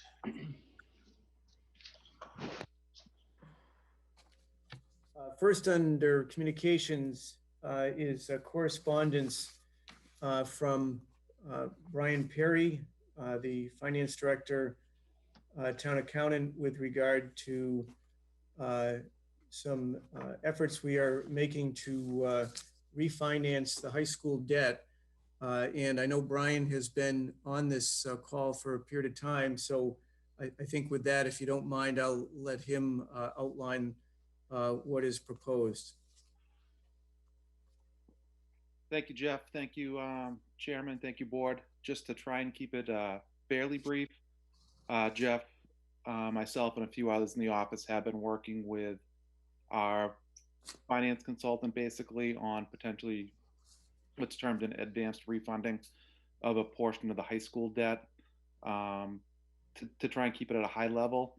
We're approaching the window where we have the ability to restructure some of the long-term debt from the bond issuance of the high school with a project that was bonded that long for 25 years. Once we approach basically the 8 to 10 year window of the debt service on it, we have a chance with favorable markets to undergo what's called an advanced refunding, where we basically could be saving roughly $2.6 million in debt service through 2037, which is the life of the high school project bond that we have to pay off. So we do know that we have in the master facility plan some pretty significant projects that are potentially in the pipeline, and this will help clear up some capacity to help us take on additional debt down the road. But in the short term, it does look like it would be a pretty sizable savings to the figure of roughly about $155,000 a year throughout the life of the debt that we have from the high school project. So it's a unique opportunity that we have, and it does present real savings for the town. Thank you, Mr. Perry, Mr. Hall, and the other town officials that were involved. Do you want to open up if anybody had any questions or comments? Selectman Bendel? Yeah, thank you very much. I just want to compliment Brian and Jeff and others. I think this is fantastic news, and $2.6 million is nothing to turn a hat on. So I really appreciate this effort. It's a great savings for the residents. Thank you. Thank you. Selectman Kyra? Yeah, I would echo Mr. Bendel's remarks, and just a quick question. So we're saving $155,000 a year.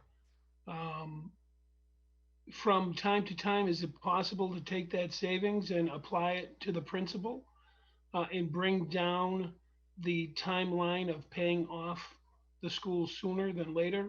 Similar to what you would do with a house mortgage, where you apply, so if you had extra revenue from time to time, you would apply that to the principal, and it would bring down your, the timeline as to when it's going to be paid off. I'm not 100% sure on that. I do believe that based on certain, I guess, agreements in the, I'm sorry, Jeff, you trying to go ahead? No, I could see a light now. I think just based on some of the guarantees from the bond market of the way the agreement will be structured, I don't believe that's possible. We'll certainly explore that with our advisor as well. Yeah, could you please look at that? Because I think it would be worth looking and exploring that. If we can bring that down faster, it certainly would be better. Yeah, we'll certainly explore that along with any other debt we have. Certainly one of the advantages to pursuing this is it creates space, so to speak, in terms of our borrowing capacity going forward. As Brian noted, there are some sizable projects potentially coming up in the not too distant future. We do have a very, as a percentage of the operating budget, a small percentage associated with debt, but still, if we can free up some of that capacity, it helps going forward. Thank you, Mr. Chair. Selectman Palmer? This is terrific news. 2.6 million savings and 155 a year. The town will reap the benefit of it, and as Mr. Hall said, it'll free up a little more money if we do have to finance one of the projects that are coming up. I congratulate you. Well-deserved time. Thank you. Thank you. Selectman O'Mahony? Sure. Just I want to echo what everyone else is saying. Brian, I think it's great that you discovered this opportunity or, worked with the advisors to come up with this plan. I think given kind of the uncertainties of the times that we're in and facing, any way that we can kind of restructure debt to have it make sense and save us money makes sense. So I appreciate your efforts and following up and pursuing this. I think anytime you give us a little more breathing room when we're faced with what we're facing in a global pandemic, I think it's really smart. So good job. Thank you. Thank you. Yeah, and just to at least kind of piggyback on the last two comments, it's certainly not a done deal. Those are conservative figures that we have from the financial advisors, and we will have actually a great deal of work to help push it through to the finish line with the plan of having it essentially finalized before the next meeting, because there will be documentation that would require board sign off just to essentially finalize the sale. Great, thank you. Thank you, Mr. Perry. So we look forward to hopefully seeing that bond issuance on our September 14th meeting. And again, thank you and your team for being proactive and saving taxpayers a ton of money. So thank you. Thank you very much, Mr. Perry.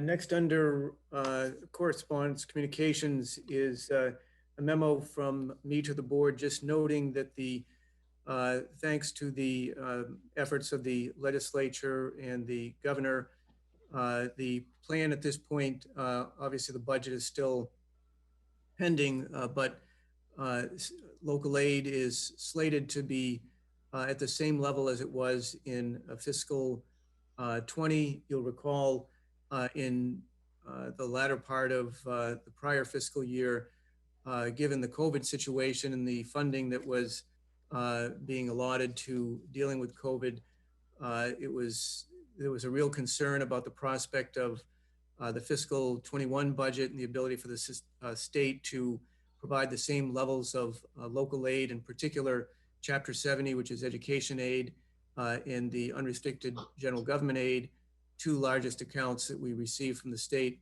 And so as a consequence, the budget for fiscal 21 was adjusted, reducing it by roughly $1.5 million. Of that, a little over $1 million was associated with an expected reduction in local aid. And some of the funds, some of it was actually budget cuts, purchases delayed.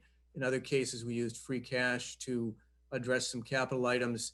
So as a consequence, assuming things hold, there's the prospect that we would be able to generate some additional free cash if ultimately the budget remains as is. As they do note in this correspondence, though, it's not, it would not surprise me if during the course of the year, given the circumstances of the pandemic and the economy and the money the state's spending, that we reach a point in time where the governor has to issue 9C cuts, which could affect state aid. So it's good news, but I would say we're not out of the woods. Next is a memo from me to the board. There was a request that Selectman O'Mahony made at the prior meeting, I believe, with respect to the number of committees that members of the board are serving as designees.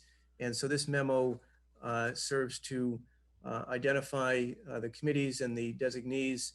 On the Economic Development Committee, Selectman Bendel is serving as a designee.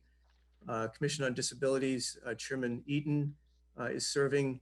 On the Ice Rink and Recreation Committee, Selectman Kyra is serving as a designee, and also former Selectman Mike McCoy was designated to serve on behalf of the board. The Inhabitant Bylaw Committee, former Selectman McCoy was designated to represent the board on that committee. And then on the MBTA Advisory Committee, also former Selectman McCoy was a designee to serve on that committee. So if I could just ask briefly on that, if we could add that to an agenda to a future meeting to have a further discussion about these committees, maybe invite the chairs of the committees to come in just to give us updates, because I think it's been a little while since we've heard I understand with COVID, they might not be meeting as regularly. But I am concerned, we're getting people stepping down from some of the committees. People, Mr. McCoy's on 3 committees as the selectman's designee, and he's not on the board anymore. So I'm not sure how we want to handle that going forward, but I do think it warrants a further discussion to see how those committees are doing, if there's any gaps or appointments that need to be filled, and then just to determine that there's good representation on all of them. So just by way of clarification, on the Commission on Disabilities is established by statute. That's a standing commission. I am the board's designee, but that is a commission that does meet year round. It does not report to the Board of Selectmen, although the members are appointed by the Board of Selectmen. So I can certainly reach out to the chair if you would like for a status update. I think I'm more interested because the MBTA, I'm assuming, is similar. But the Economic Development Committee, the Ice Rink and Recreation Facilities Committee, and the Inhabitant Bylaw Committee are specific committees that I think were formulated by the Board of Selectmen. The Inhabitant Bylaw Committee is actually, that is required to be formed every 10 years by our inhabitant bylaws. So that is. Okay, but did we expand them to also be reviewing town meeting at one point? Yeah. We essentially brought them back. Our prior town clerk had missed some time. I think she was on medical leave, and then she ultimately retired. And when we hired Ms. Tuma Conway to become the new town clerk, we had essentially reconvened with some of the membership turning over to I guess not quite restart, but to have the Inhabitant Bylaw Committee take a fresh look at where they had left off. But there are several members of that are, it escapes me when exactly that happened, but I think it was about a year and a half ago that we had. Mr. Chair, can I interject?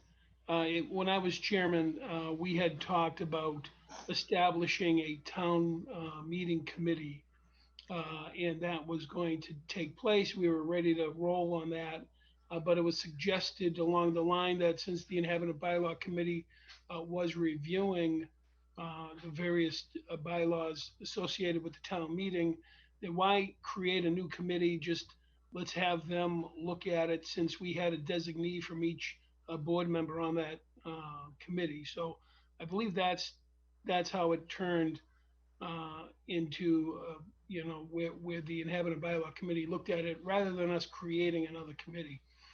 But in regards to former Selectman McCoy, who is on 3 committees, I would imagine that his name would be removed since he's no longer a member of the Board of Selectmen. The Rink Committee was established with only 1 selectman, and we added a second. So I would think that we would be looking to fill the committee for the Inhabitant Bylaw Committee and the MBTA Advisory. At this point, as Selectman O'Mahony mentioned, we put it on a board to consider so that we can make a nomination of members of the board that want to serve on those 2 committees. And it might very well be, I mean, my appointment very early on being elected to the board was to ask Mr. De Palma to be on the Inhabitant Bylaws Committee as a resident. He's now a member of the board. So we might want to consider having him be the selectman's designee for that committee and allowing Mr. McCoy to stay on as a resident. I'm not sure, but I think it warrants further discussion. I do think, given that town meeting just occurred with a lot of recommendations from the Inhabitant Bylaw Committee being discussed at the town meeting and at our meeting, that perhaps the chair of that committee would want to come in. The Economic Development Committee, we haven't heard from in a little while. The Ice Rink Committee, we haven't gotten an update in a little while. So I think maybe as we're considering kind of if there's any appointments that need to be made on those committees, it might make sense just to get brief updates from them as to where they stand, if they think more people are needed, or if there's different things they want to bring to our attention that we might not be aware of. I thought it would make sense to do it together. I have no problem with that. That makes sense, sure. If I may, I would be remiss if I didn't mention that the Economic Development Committee has been meeting throughout the pandemic, May, June, July, and actually tomorrow night will be our next meeting here in August. And I want to compliment Chairman Shampoo and my colleagues on the committee for their efforts. And I can confidently say that if you invited Mr. Shampoo, I would say yes. He's a frequent visitor of this show, and without even having talked to him, I know he would love to come on. So, thank you. I did speak to a member of the Inhabitant Bylaw Committee last week. I think Mr. De Palma can confirm this. They are in phase 1, and I think they had engaged a firm to conduct a review of the inhabitant bylaws, and I believe that they are planning on meeting in September with some sort of update from that firm. But Mr. De Palma is certainly better situated to comment on that. That is correct. We're in the early stages of it. You know, we're right now, we're just talking about what needs to be done, what we have, what we want to address. Do we want to bring back some of these articles that were either defeated at town hall, I had at town meeting, excuse me, or that the select board recommended not bringing forward. So we are in the process of doing things. We are moving along. Mr. Chairman, if I may, I just want to make a point of clarification. I believe there was only actually one recommendation that didn't make it to town meeting's floor. Is that correct? And that was the quorum? Yeah. Okay. So there were, I believe there were 9, if I recall, recommendations. I believe only one. Also, Mr. Chair, I believe the random draw was kept in place because I believe the board wanted to go number by number, but that was defeated to maintain a random draw. I stand corrected. All right, before Mr. Hall goes to the next one, because I do expect that we will be taking up a board to consider item with it, I did want to offer anyone the courtesy of a short 5 to 10 minute recess. So is there a motion to recess for 5 to 10 minutes? So moved. Motion for Mr. Bendel. Is there a second? Second. Discussion? Thankfully, there is none. Call for a roll call. Mr. Bendel. Yes. Mr. Kyra. Yes. Mr. De Palma. Yes. Ms. O'Mahony. I guess so. It really didn't matter anyway because 3 said yes. I'm going to make it unanimous. We will see you in about 5 to 10 minutes.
So, Mr. Hall?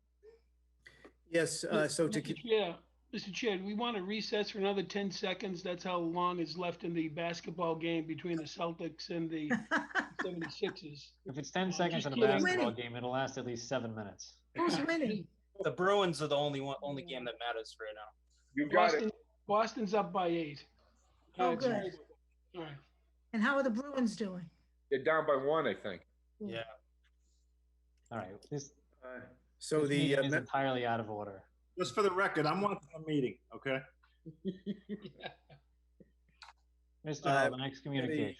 Yes, a memo from me to the board with regard to training programs available from KP.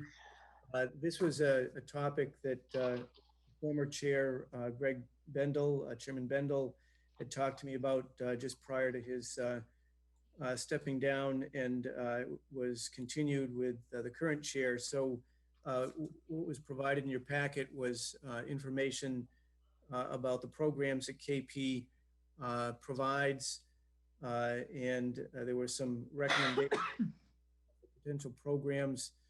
One being essentially how to run an effective meeting, I think was the reference that was made, and then a program about conducting or preparing decisions that would be directed to the Planning Board, Board of Appeals, Conservation Commission, and then a potential another session procurement and contracting. So these are all certainly not the only programs to be considered, but potential programs that the board could consider. You'll recall that council, as part of the agreement, the town is permitted to have 2 sessions at no charge.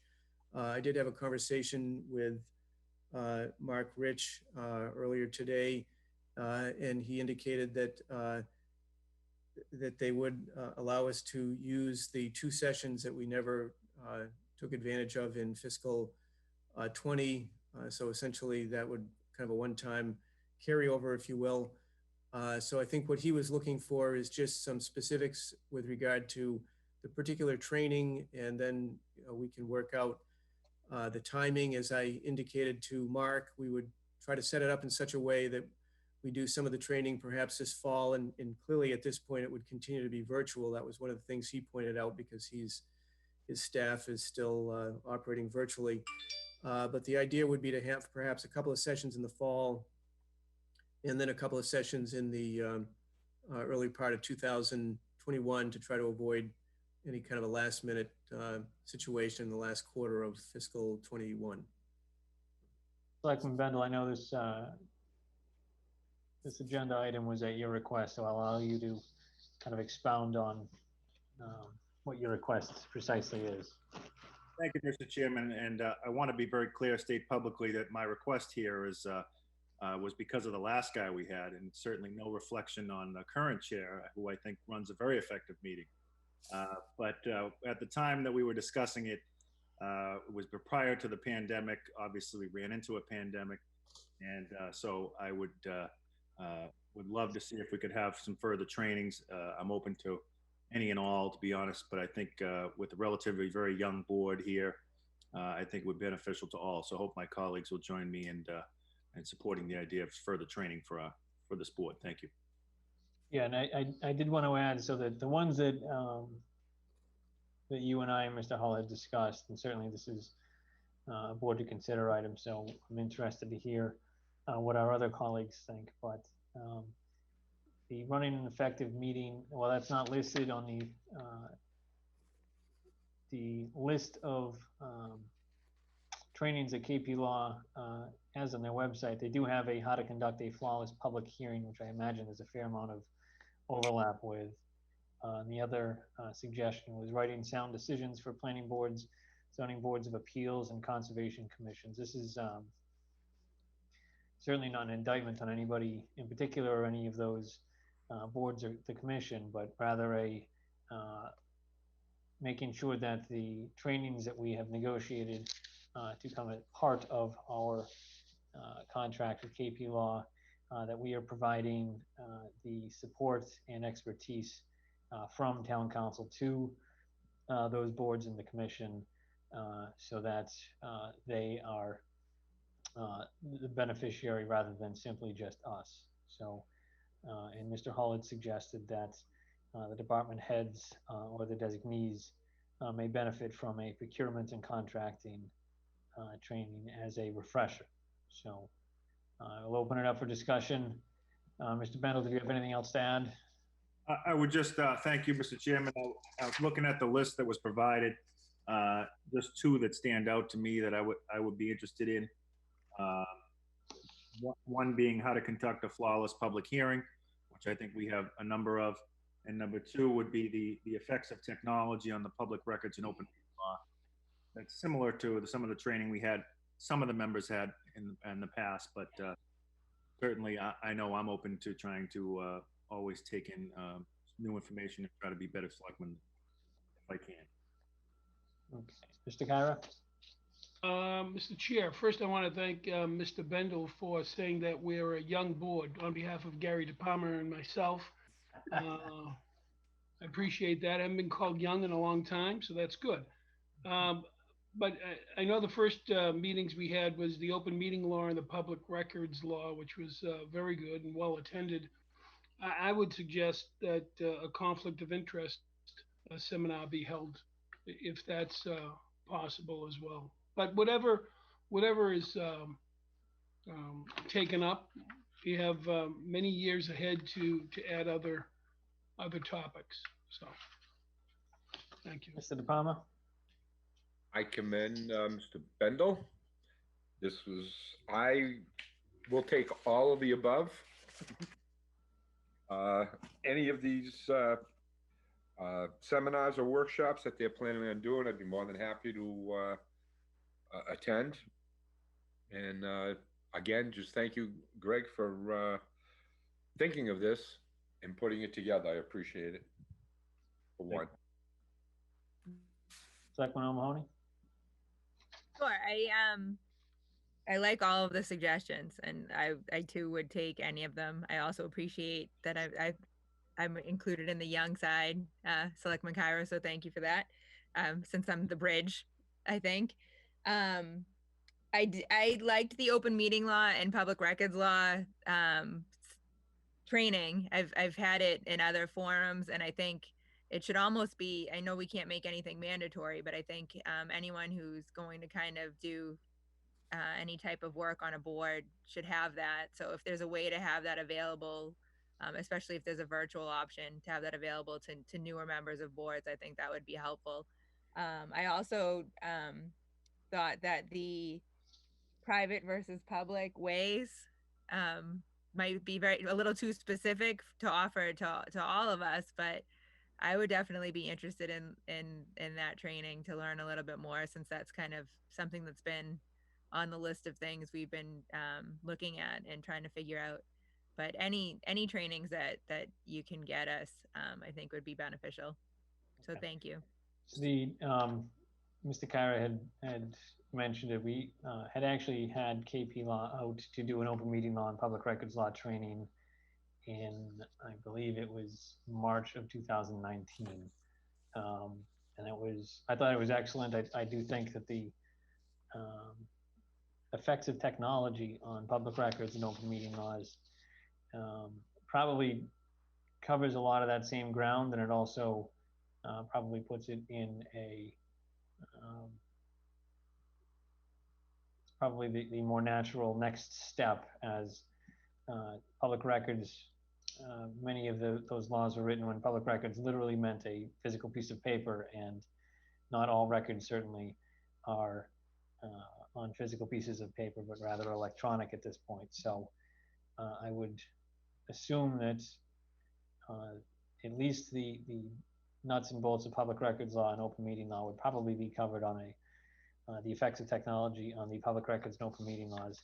Mr. Hull, because KP Law had agreed to carry forward the two trainings that did not happen because of the onset of the COVID-19 pandemic on the last fiscal year, we have 4 that we have available to us, right?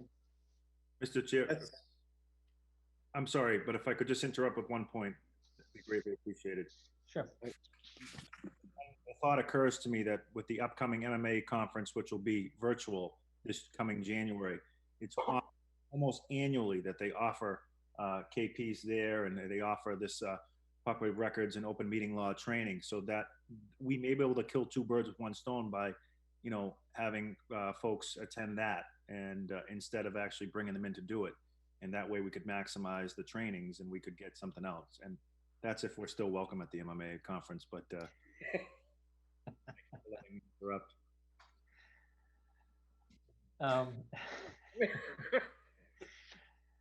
Okay, so certainly, so the MMA annual conference has not yet set the their offerings for programs. I believe they're still taking suggestions for different trainings and seminars.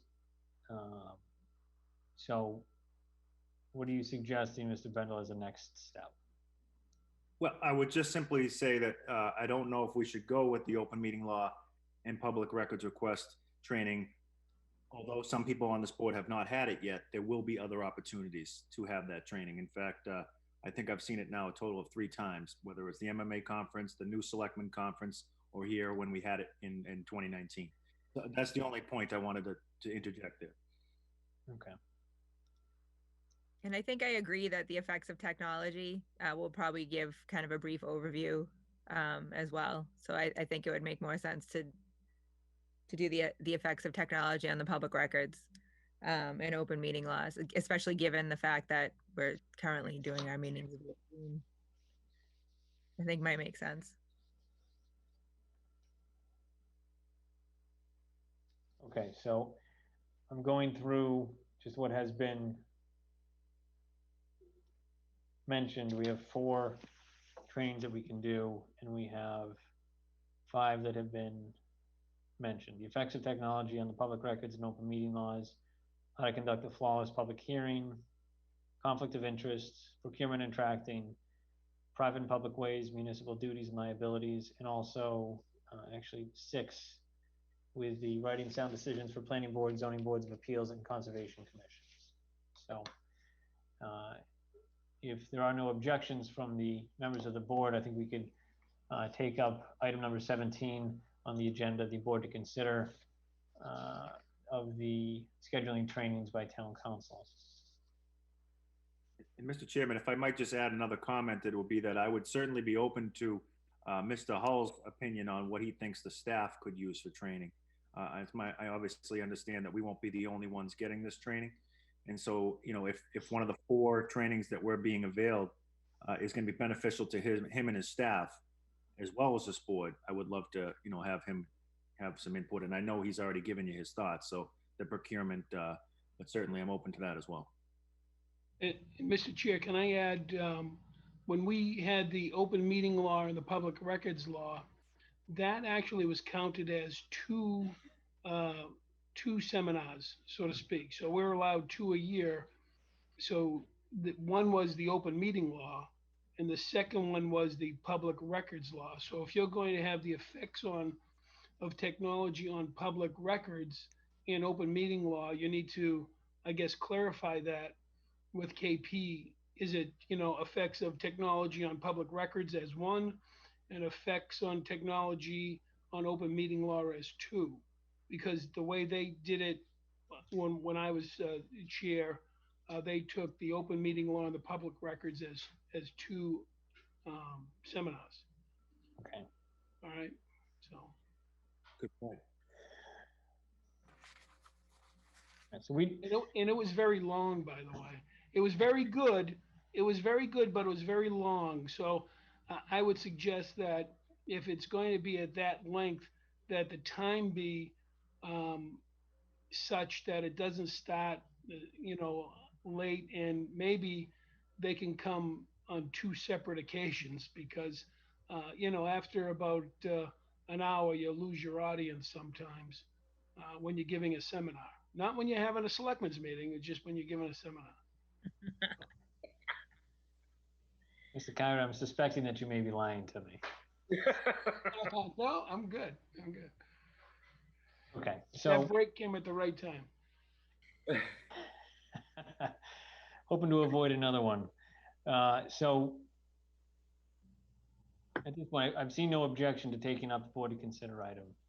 At this point, I think we can consider any and all motions. It may make sense to at least schedule 1 or 2 of these, and perhaps reach out to town council on whether or not some of these are 2 for 1. So we have a motion.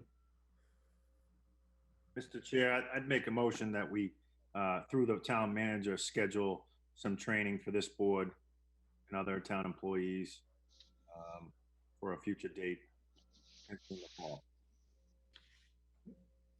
I'll second that motion. Motion is not specific to the topic, correct? Do you want us, Trying to give you some wiggle room here. I understand I think I understand what you're doing. I just want to iron it out a little. Mr. Chair, do you want us to give you a priority list, like effects of technology is number 1, private public ways is number 2, Conflict of interest. conflict of interest is 3, and 4 is what? And then Mr. Hull can investigate how that's going to work out? He mentioned. Is that what you're looking for? I think that makes sense. I think it might make sense to at least get one in the books for staff. If procurement and contracting may be a particular benefit to some of the department heads or the designees, it may make sense to lock that in. So make that number 4 then. So you have your 4 items listed if the board so inclines, and Mr. Hull can investigate for us. All right, so right now we have a motion for Mr. Bendel, seconded by Ms. O'Mahony, that I believe says that we be instructing Mr. Hall to reach out to town council to schedule trainings, allowing for the topic to be decided at a later point. Is that? That would be a fair assessment of my agenda. I was trying to give the board some wiggle room. There's no guarantee KP is going to offer a particular one on a particular date, so I wanted to give him the flexibility. He's going home tonight with knowing what the consensus is kind of the board, what we're looking for. But you know, I'm not going to fault him if the technology one is not being offered, and so we have to go in a different order.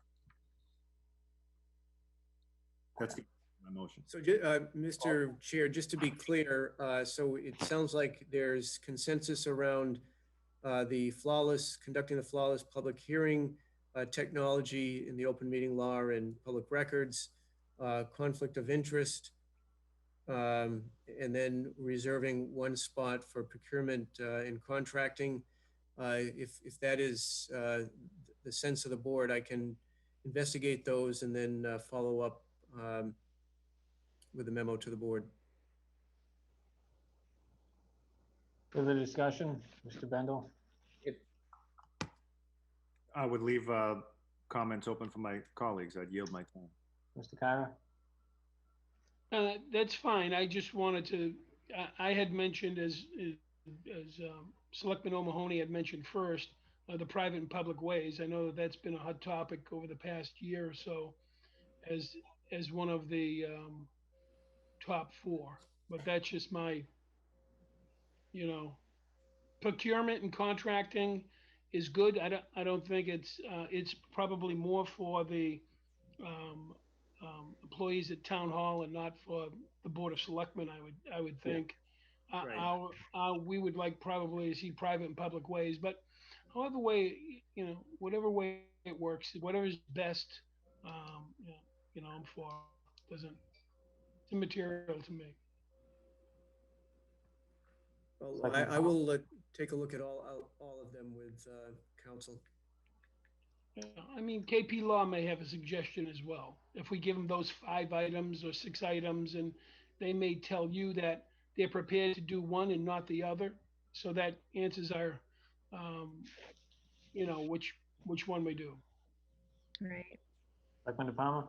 Also, as Mr. Kyra said, we don't know right now if, for instance, open meeting laws and public records are 2. Are they separate or is that 1? So if it's 2, then you're going to be, you'll also have to, pick fewer. Mr. Chair, just to be clear, certainly it's not to say we would be barred or prohibited from going over the sessions that are free. It's simply that we would presumably be charged the hourly rate for another session on whatever particular topic. So why don't I plan on having a conversation with council about the conducting the flawless public hearing technology piece, the conflict of interest, the private ways, and the procurement and contracting, find out whether the technology and open meeting law / public records is 1 or 2 sessions, and then I can report back to the board your September 14th meeting and suggest a plan forward. Do you believe that to be consistent with your motion, Mr. Bendel? Yes, I do. Thank you. Okay, Ms. O'Mahony, I wanted to at least give you the opportunity to speak, as I think I let No, Ms. I mean, I agree with the way that Selectman Bendel is wording it, because it might very well be that maybe one of these trainings isn't being offered in this fiscal year, and that we'd have to wait till next year anyway. So I think it makes sense for health to see when if they have a schedule that they're working off of, and maybe the public and private ways one they don't usually offer until the spring, and we could table that until the next fiscal year, and get it for free instead of paying for any of them. I think that would make sense. Further discussion? See none, we'll call for a vote. Selectman Bendel? Yes. Selectman Kyra? Yes. Selectman De Palma? Yes. Selectman O'Mahony? Yes. Selectman Eaton is a yes. It's unanimous. Thank you. Next is a memo from our town clerk, Christine Tomei Conway. This is with regard to the state primary and providing a status. As you know, that the primary is September 1st. There's early voting that's going to start on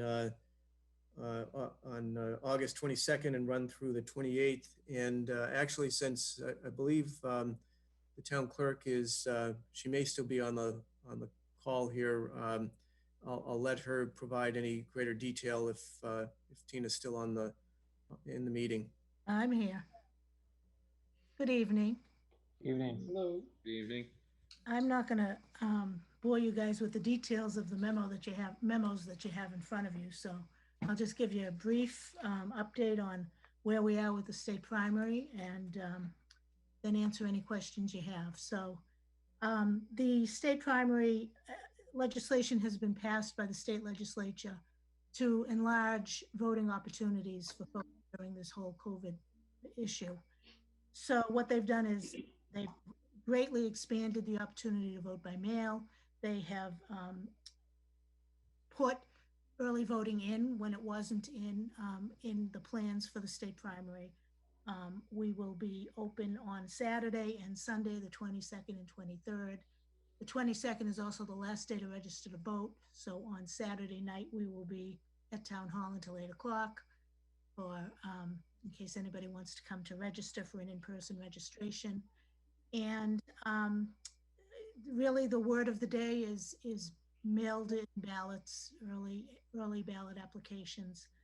As of today, in our system, there are more than 3,500 applications. We've probably mailed out about 3,300 ballots as of today.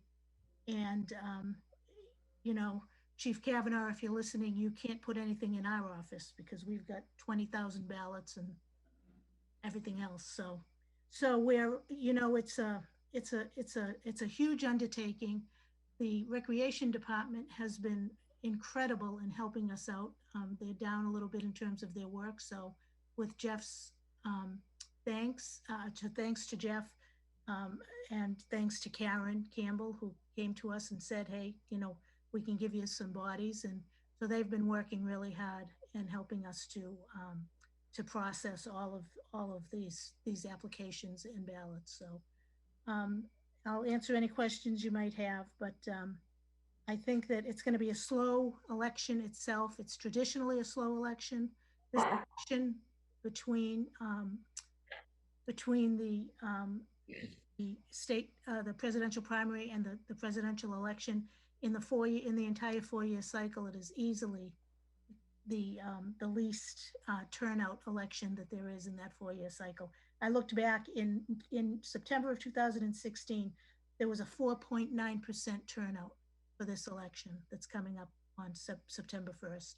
And in 2012, it was 8.7%. So it's really not a high turnout election. I think that the mailed in ballots are gonna increase turnout more than anything. But I don't expect a lot of people to be early voting, and I don't expect a lot of people to be coming to the polls on September 1st. So if anybody has any questions. Selectman Bendel? I thank you very much, Tina. I know you and your staff are working diligently preparing for 2 elections, and it's dynamic with all this mail-in stuff. I can assure you that I will not take up any space in your office, and that I'm one of really enjoys going on election day, and I think it's such a privilege to be able to go, and our friends in the media have done a nice job of documenting our voting record. So I will be there on September 1st. I guess I'll be one of the few, but I promise you that I will be there in person to vote. Okay, Thank you again. thank you. Further comments? Yeah, Mr. Chair, just to, on the mailings, Tina, the mailings that are 3,300 mailings or so, just to let the public know, we're not paying for that postage, that 1,800 or 1,900 or 2,000 that we have to spend. That's correct? The state picks up that postage? No. Oh, no? We pay that. They're paying the return postage, but we are paying to send the ballots out.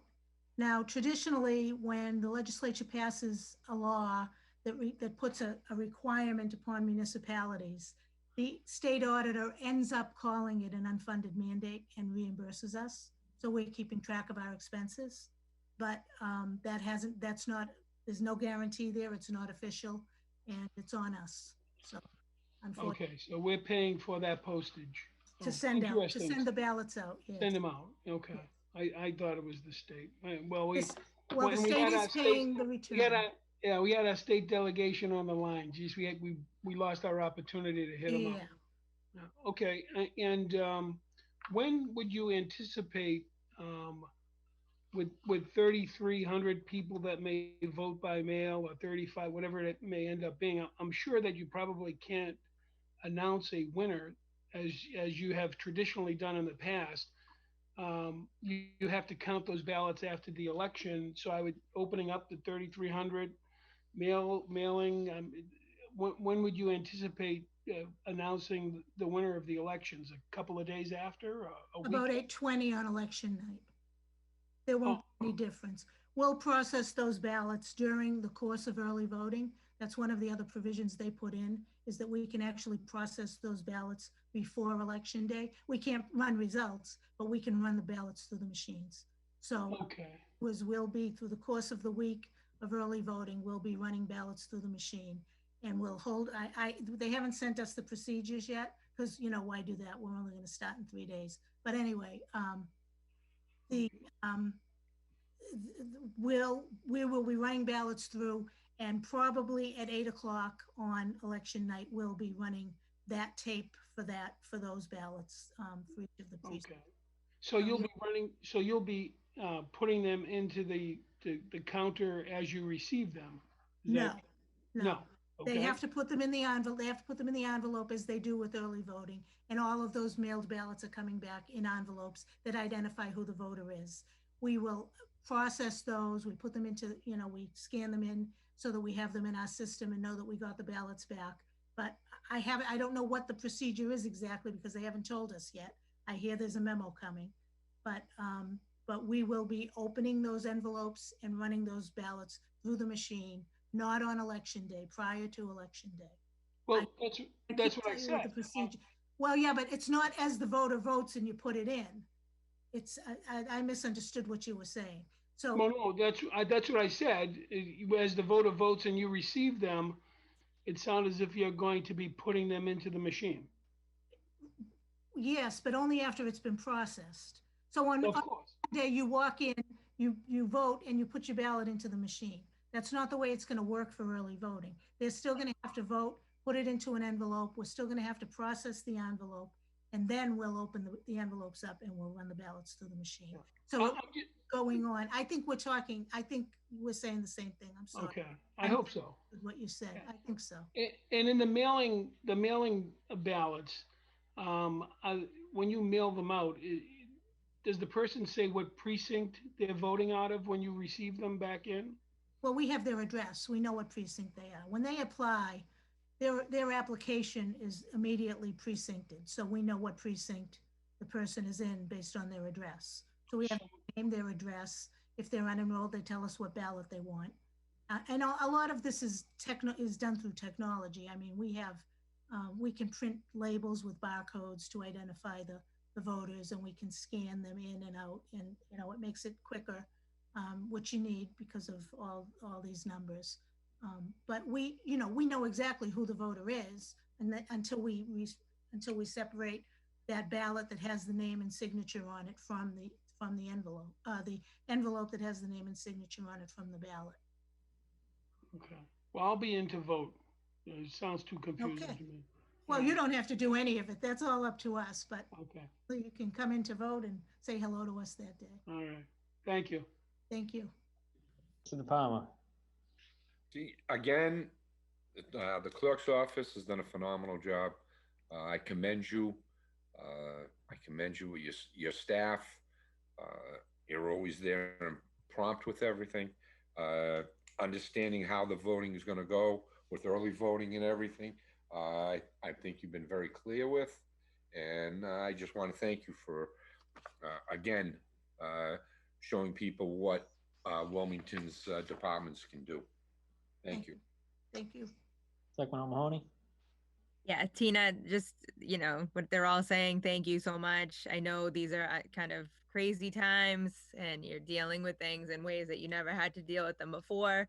And we appreciate your patience and your flexibility doing all that. It's amazing that the results will still be out there as quickly as they always are. I think the only question that I've heard is with the mail-in ballots, what is the turnaround time when someone requests to vote by mail? From the time they submit their request, what's the time frame that they should expect to actually get the ballot in the mail? Because I know some people have been concerned if it doesn't come super quickly, but I would assume there's some processing involved. So the lion's share of applications came in literally within like a 4-day period. And so we had to process all of those. We had to get them put into the system, and we had to put them in we had to figure out some process to put them in some kind of order so that we could mail them out and know what we'd mailed out, and, just have a whole process in place. So I would say that from this point forward, the turnaround time from the time we receive an application is probably 2 or 3 days for us to get the ballot in the mail. As we get closer and closer to the deadline, which is August 26th, we'll turn them around faster and faster because there will be fewer and fewer applications coming in. So, once we're on top of it, it's, you just send them out daily as opposed to being 3 days behind because you're trying to catch up. I will say that one thing I'd like to point out is that from a mailing standpoint, we mailed out a series of ballots last week. We mailed out big chunks of ballots on Wednesday and Thursday and Friday. So I know that we put a bunch of ballots in the mail on Thursday, and I was told today that the ballot had been received at the person's home in Wilmington. So from Thursday to Monday really isn't that bad. And the post office has been set up so that we go and somebody from public buildings comes and picks up our ballots every day and brings them to the post office, to the backside of the post office. And they're set up to take in this mail as kind of like priority first-class mail. So they take it in, and they have been processing it pretty quickly, I will say. So once you get your ballot and you voted it, if you don't want to put it back into the mail, we do have a drop box right next to the front door. It's a slot, and it says all departmental mail, and you're free to bring your ballot to town hall and place it into that box. And it's checked many times a day. Great, thank you. You're welcome. Ms. Conway, thank you again for your the increased workload that you and your staff have had to pick up this year, and also to the Recreation Department for them pitching in and making sure that the load is a little bit lighter. So thank you. And well, the next item is another one of your memos, so I appreciate you staying on the line. Mr. Hall? Sure. Yes, Mr. Chair, just a couple of things. I may have to relocate here in a minute because my computer is, I think the battery is kind of low, so I'm gonna have to get plug it in. And just the other point is, the executive session, I would just put it out there as to whether you want to continue with the executive session. I've been just updating council. It looks like we're probably shooting for 10 o'clock at the earliest at this point. Wanted to check and see if you wish to continue with that at this point. Yeah, it may be a little bit too late for that, so we may want to continue it, but I want to put that to the members if they wish to. Certainly make sure that the how to run an effective meeting is at the top of your requests to KP Law, so we don't have too many nights that turn into early mornings. Mr. Chairman, I'd like to make a motion to table our second executive session for this evening if my colleagues are in agreement. I'll second that. Mr. Bendel, seconded by Ms. O'Mahony. Mr. De Palma appears to have left. Yeah. Oh, my battery's dying on my laptop. Battery's really dying, or the Bruins in overtime again? No, they're losing 2-0. Okay, well. We'll call for a vote. Mr. Bendel. Yes. Mr. Kyra. Yes. Mr. De Palma. Yes. Ms. O'Mahony. Yes. And I will make it unanimous.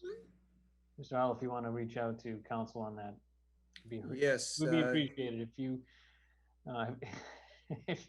if you need to use my driveway to sit in your car and conduct the rest of the meeting, that's worked in the past. Jonathan, you're doing a great job. I just want to let you know. I appreciate you calling for a training on how to conduct an effective meeting a month into this. Okay, so the next one, I just advised council that it's being tabled, so hopefully he'll be able to have some sleepy time tea and he'll be in good shape. Next item is the election for November 3rd, which is of course the presidential election. Again, Tina can fill in the details, but essentially the state law again has allowed for certain changes, one being the prospect of changing the polling locations, as Tina notes in her memo to the board. One of the concerns is, given the COVID situation, the social distancing and so on, the ability to use the existing polling places we have, which are relatively small venues, and certainly who knows what the weather will be on November 3rd. Typically people queue up in the buildings, and again, being a heavy turnout. One of the things that we talked about, Tina and I talked about, is the prospect of looking at other locations. She did have a conversation with the representative at the Shriners Auditorium, took a look at the auditorium itself, and not that the board needs to make a decision this evening, but we wanted to bring this before the board to give you an opportunity to give it some thought. The prospect of combining all the precincts at the Shriners Auditorium, which is 37,000 square feet of space, certainly much more availability both for queuing as well as the individual voting. So with that, I don't know if you want to add anything, Tina? No, not particularly. So the considerations that we have to worry about are trying to jam everything that we have to run an election into the space, and then also have room for voters, and knowing that those voters are going to be spaced out 6 feet each, and so on and so forth. So it's a particularly concerning situation. You know, we currently run our elections in 7,500 square feet of space total between amongst the 3 different locations. So to go from that 7,500 square feet to 37,000 square feet is really, it's ideal for purposes of running an election where you're going to have a lot of people in line. Again, it won't be as busy as an election before we had early voting, and there'll be mail-in voting also for that election. So it won't be as busy as you might remember back, like, 8 years ago or 12 years ago, but it will be busy. And it would be definitely something that I hope that you will seriously consider, that you'll take a vote on it at your September meeting. Because we've run an election under COVID. In June, we ran an election, and we could really only let like 5-6 voters into the voting location at once. So the occupancy rules don't really apply to elections, but you still have to have people 6 feet apart. That does apply. And I don't think you could have many more than maybe 10 people in at once you have all your staff in there and all your equipment in there. So I would just urge you to read the memo. I mean, I'm not going to reiterate what's in the memo. It's pretty comprehensive, and the consideration is the public convenience or the public health. And I think both would be served by moving. And it's not that I say that lightly. I understand moving polling locations is it's an undertaking, but I think that we can, if we decide early, I think that there are steps that we can take to get the word out there. So if anybody has any questions, I'd be happy to respond. Any members wish to speak on this? The cost? None. Thank you. Mr. Chairman, Brenda. my question would be relative to the memo, page 3, Tina, at the end. We talk about, I guess my concern would be, you've addressed it somewhat in the second last paragraph, but my concern would be trying to notify folks, maybe not tuning into this meeting or our September 14th meeting, and trying to notify them that their polling location has changed on such an important day in our democracy. So I know you mentioned the 911 call, but Jeff and maybe John is on the line still. We don't have everybody signed up for that 911 call, and not everybody, is on social media. So I would be concerned about, and not to say that it's impossible, but it would be a concern of mine right on the onset, is letting everybody know that their polling location has changed. Well, I mean, if we can find the money, we could send a postcard to every voting household. A postcard isn't as expensive as a piece of first-class mail. It would just get sent to every voting household, just saying that on November 3rd, you'll vote at the Shriners. Well, I'm not suggesting that we come up with a solution here tonight. I just wanted to make the observation. That's my concern. I mean, another idea would be some type of giant sign at each location, Yeah. Definitely. That would definitely be, I mean, my thinking would be, we would definitely, like for the week leading up to the election, put signs out in front of each of those locations saying voting will not be here, and, whatever, however we word the sign. Yeah, I appreciate the idea. I think it's obviously a very safe option. Mr. De Palma asked my exact same question that I had. That there's no cost, as you've indicated. That's an excellent advantage to us. Again, I just wanted to point out my initial reaction is, how the heck are we going to let people know? So, I get it. I understand. Thank you, Mr. Chairman. And Mr. Chair, just to the point that about the prospect of a postcard, as Chief Kavanaugh just noted, I think there's a prospect of having that covered by the CARES funds. So certainly that's a possibility. I would certainly want to put something in Town Topics. Obviously, the local news media, we would certainly look at all the different options, but it's just something we believe that the board should give some serious consideration to in light of the particular circumstances. Conway, I saw you with your hand up. Well, I was just, in addition to saying, okay, we can send postcards out, there are 17,000 registered voters in Wilmington. Many of them live together in houses. So we don't have to send one to each registered voter. We only have to send one to each household. So, that would be even less in terms of the cost of postage. Okay, Mr. Kyra, I believe you had indicated that you were going to speak, and then Mr. De Palma will take you next. Yeah, I would agree with Mr. Bendel's concern, and I would be in favor of a postcard, and it was a good suggestion from Chief Kavanaugh to look at the CARES Act to get reimbursement on that. But I really think if we're going to move the polling place we need to send out a mailer or a postcard to each voting household to inform them of that. And also, you mentioned in the memo that the people will come in from inclement weather. So I'm assuming that you'll have a designed or a schematic set up where there are ropes that go up and down, sort of like they're in Disneyland, going up back and forth 6 feet apart, so that everybody can get inside that building. That would be the plan. It's really wide open space. So my thought would be if it's approved, we would ask the engineering department to do something similar to what they did for the town meeting and kind of set it up for us schematically, lay it out for us so that we can best use the space. And, and we would have extra people on, of course, to herd people in and get them into the right lines. So it'll be quite an undertaking, but I think that in the long run, it will be something that will be a positive as long as people know about it. I agree, that's the major concern. Thank you.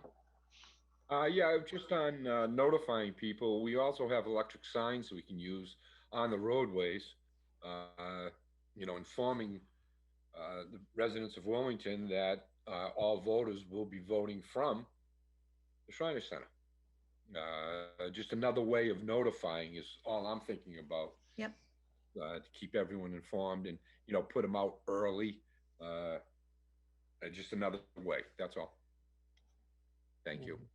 Thank you, Ms. Conway, again for prioritizing everyone's health, and also to the Shriners for, it sounds like, offering up their facilities at no cost to the town. So certainly we'll have this on our agenda in our September 14th meeting, and look forward to more healthy discussion on that then. Thank you. So next on the agenda is the status report to the Surface Transportation Board. The first correspondence is from Eric Hockey, the attorney representing New England Transrail and Wilmington Woburn Intermodal.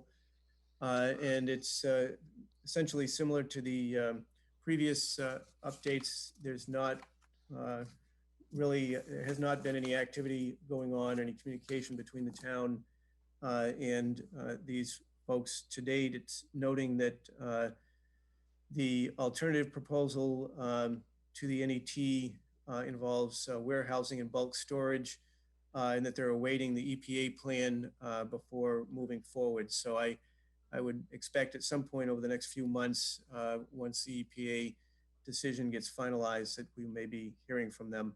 Also is a similar report, again, required by the Surface Transportation Board from Attorney Dan Deutsch, representing the town, essentially noting the same points as were previously noted.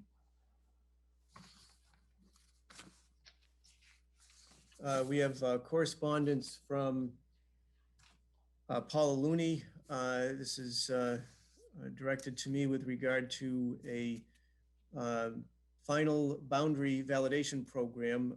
2020 is part of the election process, or the lead up to the election process. This document was received in our office, I believe it was the 1st or 2nd of August. They were looking for a pretty quick turnaround, which Paul was able to accommodate, but essentially it involved having the boundaries reviewed and confirmed. His staff went out and did that, and the document was due on the 5th of August, required the signature of the chair, and so that's been taken care of. All right, on to board to consider items. The first board to consider item is to consider executing an agreement with Olin Corporation for the installation of a water main from Main Street, Route 38 to Cook Avenue. It is not lost on me that this is something that not just the 5 members of this board, but certainly prior members of this board have been pushing for quite some time. And at long last, we do have the opportunity to provide good news to the folks on Cook Avenue. So just by way of overview, Mr. Chair, the agreement provides that Olin will assume all the costs for the survey work, design, construction. The rough timeline that they're projecting is that the survey and geotech work, and this is an overview of the area we're talking about. The rough timeline would be survey and geotech work running from September to October, design and review by the town taking place over the winter, essentially November to February of 21, with construction expected beginning in April and concluding in July. That's of course assuming there's no unforeseen circumstances. As was noted earlier in conversation, the agreement requires that the work be completed within 1 year from the execution of the agreement, unless there's any unforeseen circumstances. And I would note that the plan calls for the water line itself running from Main Street up Cook Ave, as noted in the map here. And there's actually the two homes that are currently receiving bottled water would have a direct connect, so to speak. And the other homes that are along Cook Ave would have a stub out so that at some point in the future, if they elect to connect to town water, they would be able to do so. Mr. Chairman, Yes, I'd like to make a motion, if I may. you may. Thank you, Mr. Chairman. I move that we enter into an agreement with the Olin Corporation for the installation of water at Main Street, Route 38 to Cook Avenue, and so further described as the town manager just did. I'll second. A motion by Mr. Bendel, seconded by Mr. De Palma. Discussion. Just a quick question, reading the document, the hookup to the houses, is that part of this as well, Jeff? Where the expense is on Olin to hook directly to the houses, or is this something they're putting the line in and then the houses, the homeowners have to hook up at their own expense? So the two homes on Cook Ave that have been receiving bottled water for many, many years now, those homes, Olin will make a direct connect from the water main to their homes. The other homes that have not had the NDMA hits and have not been, Olin has not been providing bottled water to, those homes will not have a direct connect. There will be a stub out, so at a point in time in the future, if the homeowners wish to connect, that would be at their own cost. Thank you. Further discussion. Seeing none, we'll call for the vote. Mr. Bendel. Couldn't hear you, but it appeared you said yes. Yes. Mr. Kyra? Yes. Mr. De Palma? Yes. Ms. O'Mahony? Yes. And I'm a yes.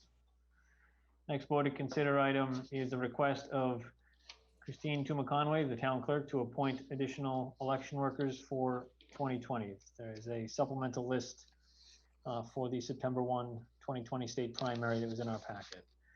The names are David Anick, Robert Costine, Deborah Dudley, John Duhamel, Carolyn Fenn, Kelsey Flynn, Linda Hartzo, Nicholas Labello, John Liston, Sean Moran, April Nichols, Marjorie Pearson, Tyler Ressler, Elizabeth Robillard, and Michael Robillard. And there is one resident under 18 that is eligible to serve as an election worker, and that is Angelin Champa. I have a motion. I'll make the motion. Second. Motion made by Ms. O'Mahony, second by Mr. Bendel. Any discussion? Seeing none, we'll call for the vote. Mr. Bendel. Yes. Mr. Kyra. Yes. Mr. De Palma. Yes. Ms. O'Mahony. Yes. And Mr. Eaton is a yes.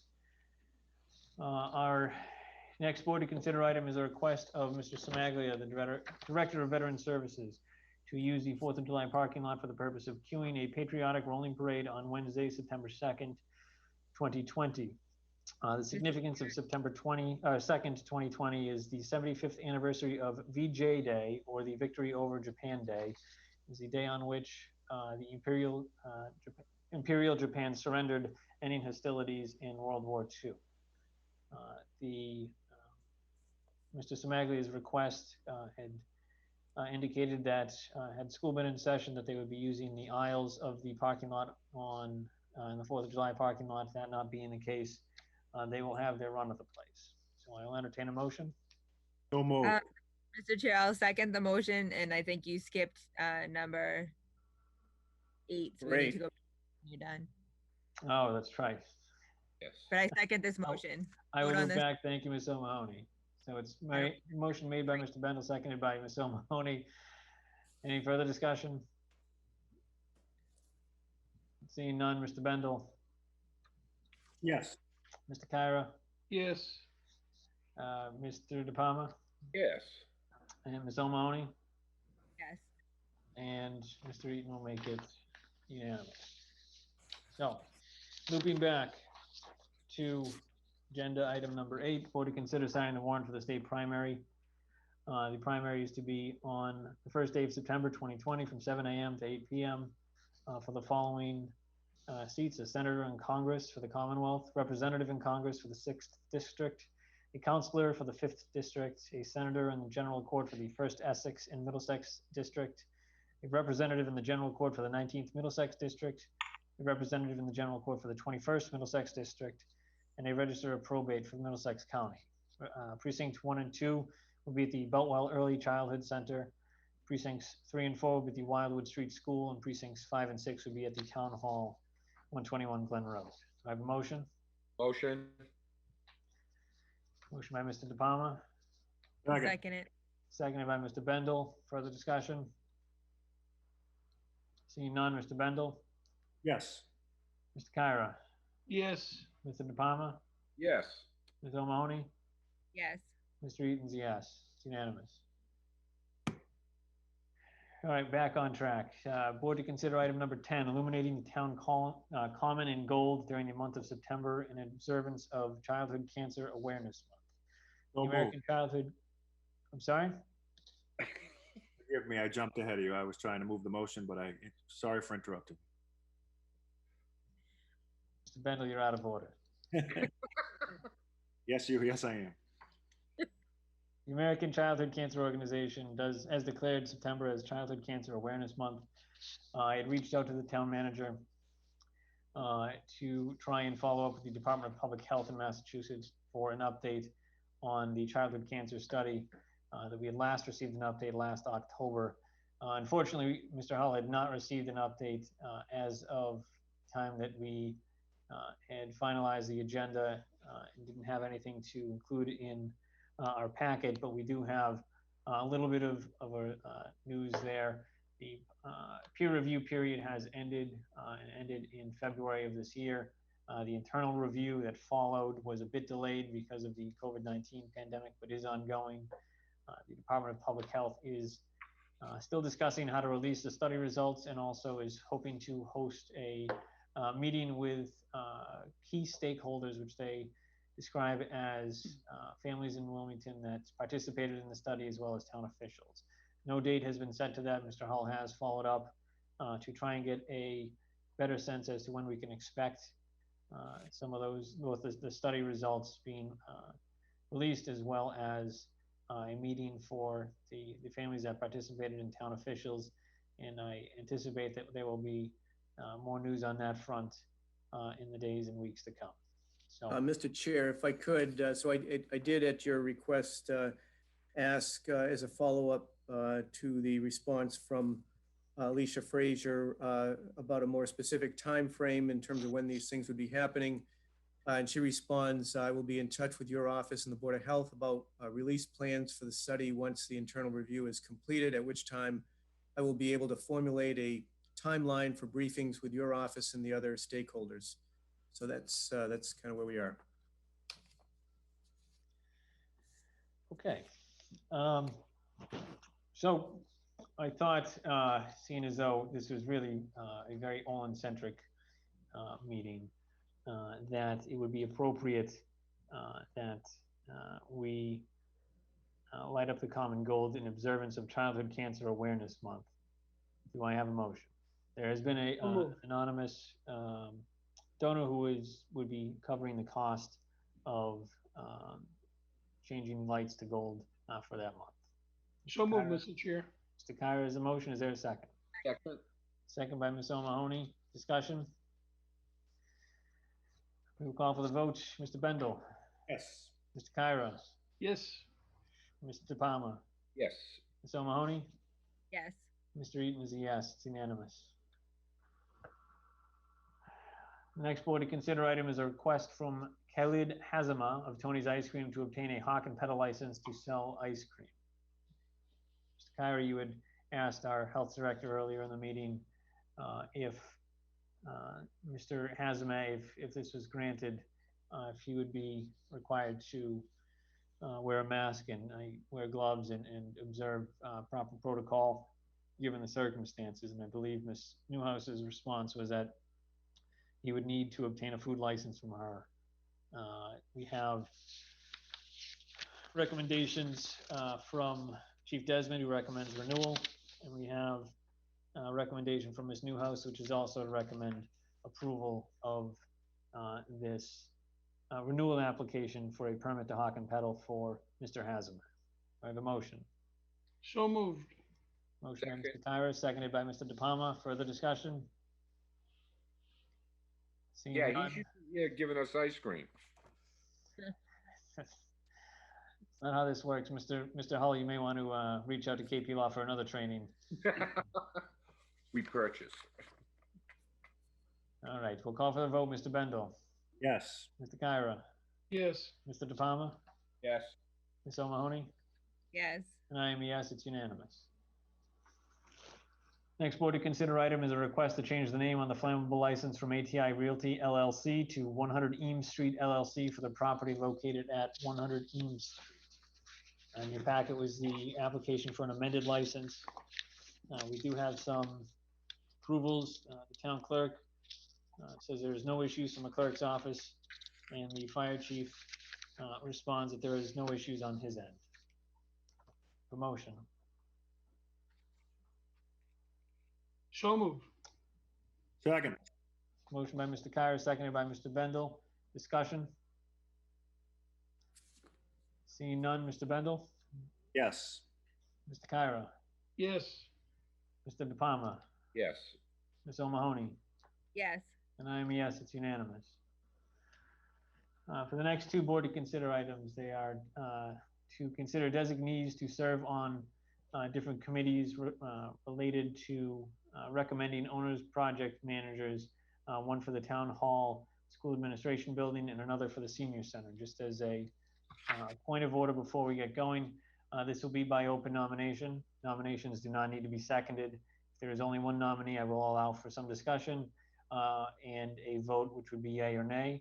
If there is more than one nominee, then I would allow certainly for some discussion, and once discussion is ended, there will be a vote by name again if there is more than one person Mr. Chair. nominated. Yes, Mr. Chair, I'd like to nominate Greg Bendel for our designee to serve on the committee as project manager for the senior center. Okay. Everybody else care to make a nomination for the senior center? Seeing none, I will call the nominations closed. Any discussion?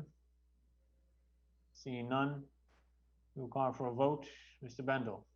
Sure. Mr. Kyra? Can I think about it? Yeah, okay. We're only 3 hours and 10 minutes into this part of the meeting, Mr. Kyra, so take all the time you need. All right. Yes. Mr. De Palma? Okay. Ms. O'Mahony? Yes. Mr. Eaton is a yes, it's unanimous. Now we have the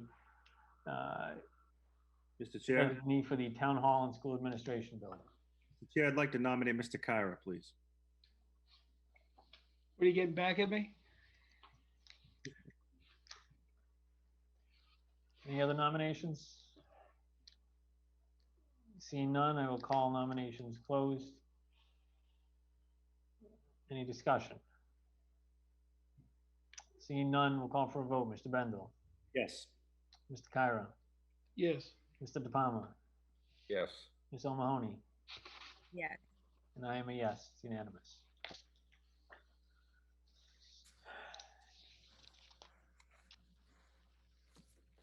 Next board to consider item is continued use of certain town property by private businesses. At our June 22nd meeting, we had authorized the town manager to make decisions without our consultation or approval for businesses to use town property. We had one request from the Wilmington Dance Academy. Mr. Hall, you may want to describe for board members how that request came about and how what the results were. Shortly after the board authorized me to establish a setup for authorizing use of the Swain Green area in the Rotary Park, I received an email from Laura Osgood, who is the person that runs the Wilmington Dance Academy. She had indicated at the time that some of the parents and families were still a little reluctant to go into the studio, was looking to have a recital and was hoping to be able to do that outside. There was an application that I created that ultimately permitted her to describe what it was she was looking to do, kind of lay out how things were going to be set up, consulted with Shelley Newhouse on it. It was authorized and took place on July 31st. And she notes from an email she sent, the event went great with many happy families and dancers. The location worked perfectly. All dancers, staff, and spectators followed all the guidelines, and I feel the event ran very smoothly. It was a heck of a lot of work and organizing, but definitely a success. It was well-run, safe event for all. And so it sounded like it went well. All right, so we are not meeting again until September 14th. And I would suggest we are running low on the amount of time that we have where businesses might want to actually use outdoor space. We have a few months left, but I would suggest that we at least might want to extend the authority of the town manager at least through our September 14th meeting, as we're not meeting for another 4 weeks, at which point we'll resume our every other week schedule and can make more time-sensitive decisions ourselves. But I wanted to open it up if anybody wanted to make a motion consistent with that or otherwise. Mr. Chairman, I'd be happy to do so. I think it's a reasonable idea, given that we've only really gotten one request, so I don't think he's going to be, if I had to guess, overwhelmed up until September 14th. I'll second that motion to extend the authority for Mr. Hull till September 14th. Okay, so we have a motion by Mr. Bendel, seconded by Ms. O'Mahony. Discussion? Seeing none, we'll call for the vote. Mr. Bendel? Yes. Mr. Kyra? Yes. Mr. De Palma? Is that a yes, Mr. De Palma? Yep. Okay. Ms. O'Mahony? Yes. And I am a yes as well. Our next board to consider item is a request from Alex Kennedy to use the 4th of July parking lot for the purpose of a car wash. Mr. Kennedy is an incoming freshman at Wilmington High School, and he was cast as the lead in Shrek the Musical at middle school. A week before Shrek the Musical was supposed to be put on, school was canceled, as was the show, due to the COVID-19 pandemic. This was his 8th grade show. It was also his best friend's first ever show. He's also supposed to be in 2 different shows in the Children's Theater Workshop, which is a local theater camp, and they were canceled as well due to the pandemic. Mr. Kennedy is looking at putting on his own show, and he's hoping to raise money for the licensing rights to the show, as well as for some of the incidental expenses that come with putting on a production. He's hoping to use the 4th of July parking lot on either August 22nd or preferably August 29th in order to do so from 11 o'clock in the morning until 2 o'clock in the afternoon.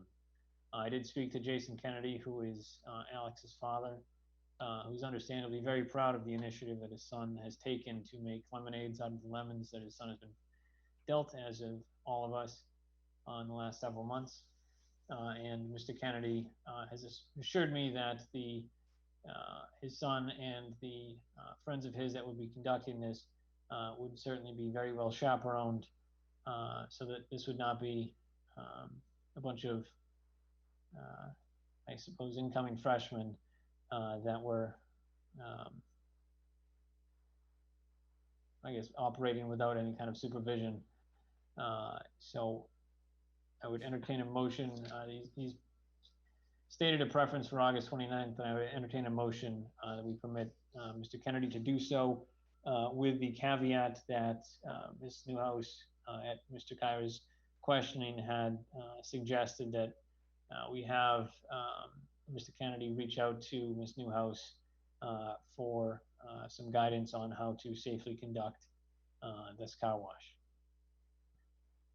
I'll make that a motion, Mr. Chair, to allow Alex Kennedy to host a car wash at the 4th of July, with the understanding that he needs to reach out to our health director, Shelley Newhouse, for some guidance, and maybe our town manager can convey that information to Mr. Kennedy.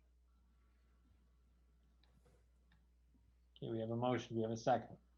I'll second that. I think it was seconded by Mr. Bendel. Any discussion? Seeing none. Mr. Bendel? Yes. Mr. Kyra? Yes. Mr. De Palma? Yes. Ms. O'Mahony? Yes. And I am a yes, it is unanimous. So we had previously taken up the scheduled training by town council. So we are on to public comments. I do want to remind folks that to make a public comment, you can dial 646-558-8656.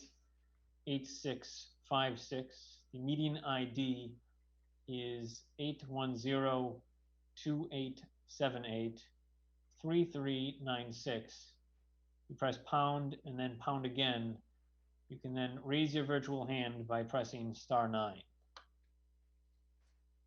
You guys look great in those pictures. Oh, Say, that's not tonight, right? No, and you're welcome. who took those pictures? I think I'm wearing the same sweater though. I took a screen capture at some point. I have no idea when. It was when Greg was still the chair because he's in his basement. True. Moved on up. Mr. O'Neill, do we have any callers? We do not, Mr. Chair.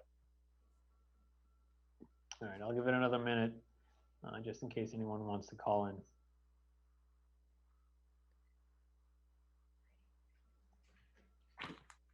Jonathan is still the best dressed selectman, though. I have to say that. True story.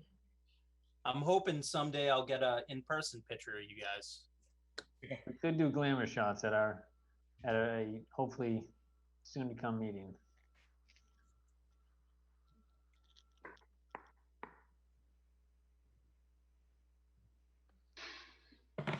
Any callers, Mr. O'Neill?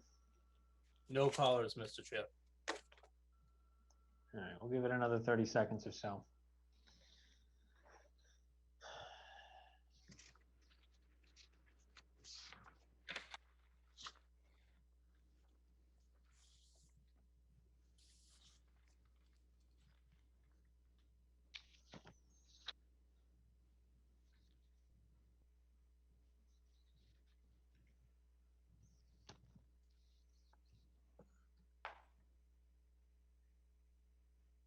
All right, last call. Mr. O'Neill, any callers? None, Mr. Chair. All right, so we'll move on to announcements. Announcements. Mr. Bendel. No, thank you. Mr. Kyra? I'm good, Mr. Chair, thank you. Mr. De Palma? Good, thank you. Ms. O'Mahony? Good. I have none. New business. Mr. Bendel? No, thank you.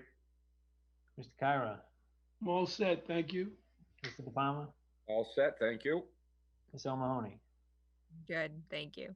And then for me, Mr. Hull, do you care to go through important dates? Important dates, continuing through October 11th, the drive-through farmers market, town common parking lot, 10 a.m. to 11:30 a.m. Pre-order required, wilmingtonfarmersmarket.com. August 22nd, last day to register to vote in the state primary election. Also August 22nd, early voting, town hall, 2 p.m. to 6 p.m. August 23rd, early voting, town hall, 8 a.m. to noontime. August 24th through August 28th, early voting, town hall, 8:30 a.m. to 4:30 p.m. August 25th, Environmental Protection Agency Public Information Meeting, record of decision for Olin Superfund site. It's a virtual session, 7 p.m. September 1st, state primary, polls open 7 a.m., will close at 8 p.m. September 2nd is the Patriotic Rolling Parade, 10 a.m. September 7, Labor Day is town offices will be closed. September 9, brush drop off Old Main Street, 8 a.m. to 2 p.m. Also on the 12th, September 12th, brush drop off 9 a.m. to 4 p.m. September 12th, Sons of Italy and the Baron Parents Yard Sale, municipal parking lot. Mr. Hull, can I just interject that that has been postponed at this time because of the governor's new change with not being able to have more than 50 outside for a gathering. They had to, at this point in time, postpone that event. Hopefully, if things change later in the fall, they may try to bring it back, but it's unfortunate. But following the new guidelines of the governor having set out and him rolling back the amount of people that can be outside in gatherings, we just could not run that event at this time. Next item, September 14th is the next Board of Selectmen's meeting. I've had an opportunity to talk to some members, not all, but perhaps offline. If you could let me know whether or not you would be comfortable with having an in-person meeting. The chair has asked that we consider that, so that please let me know. If I have not spoken to you, just shoot me an email or give me a call, and I'd appreciate that. September 19th, Shredding Day, municipal parking lot, 9 a.m. to noon. September 21st, Candlelight Vigil, Town Common, 5 p.m. to 10 p.m. September 22nd, Environmental Protection Agency, formal public hearing regarding the record of decision for the Olin Superfund site. Another virtual session, 7 p.m. September 25th, Wilmington was incorporated 290 years ago. And September 28th, the Board of Selectmen's meeting, Town Hall, and remains to be seen whether it'll be virtual or in person. And that's it for important dates. The last item on the agenda is a new standing agenda item that's inspired by our former colleague, Ed Loud, who would do a shout out to a veteran during announcements for each meeting. It is my hope that we can kind of continue that tradition and allow us, at least one of us, to salute, whether it's a veteran or it's somebody in the community that is going above and beyond and giving back to our community. Many of the meetings that we've had in the past 5 months have included individuals of our community that have certainly stepped up to some of the challenges that we've faced, and our town has a long history of that. And I want to be mindful of that, and I want to at least allow members an opportunity to give a shout out, if you will, to members of our community, whether past or present, that inspire us. We do start every meeting with a Pledge of Allegiance, and I do think it would be appropriate that we end every meeting with a bit of a tip of a cap, if you will, to folks either past or present in the town that have made a sacrifice to improve our country or our community.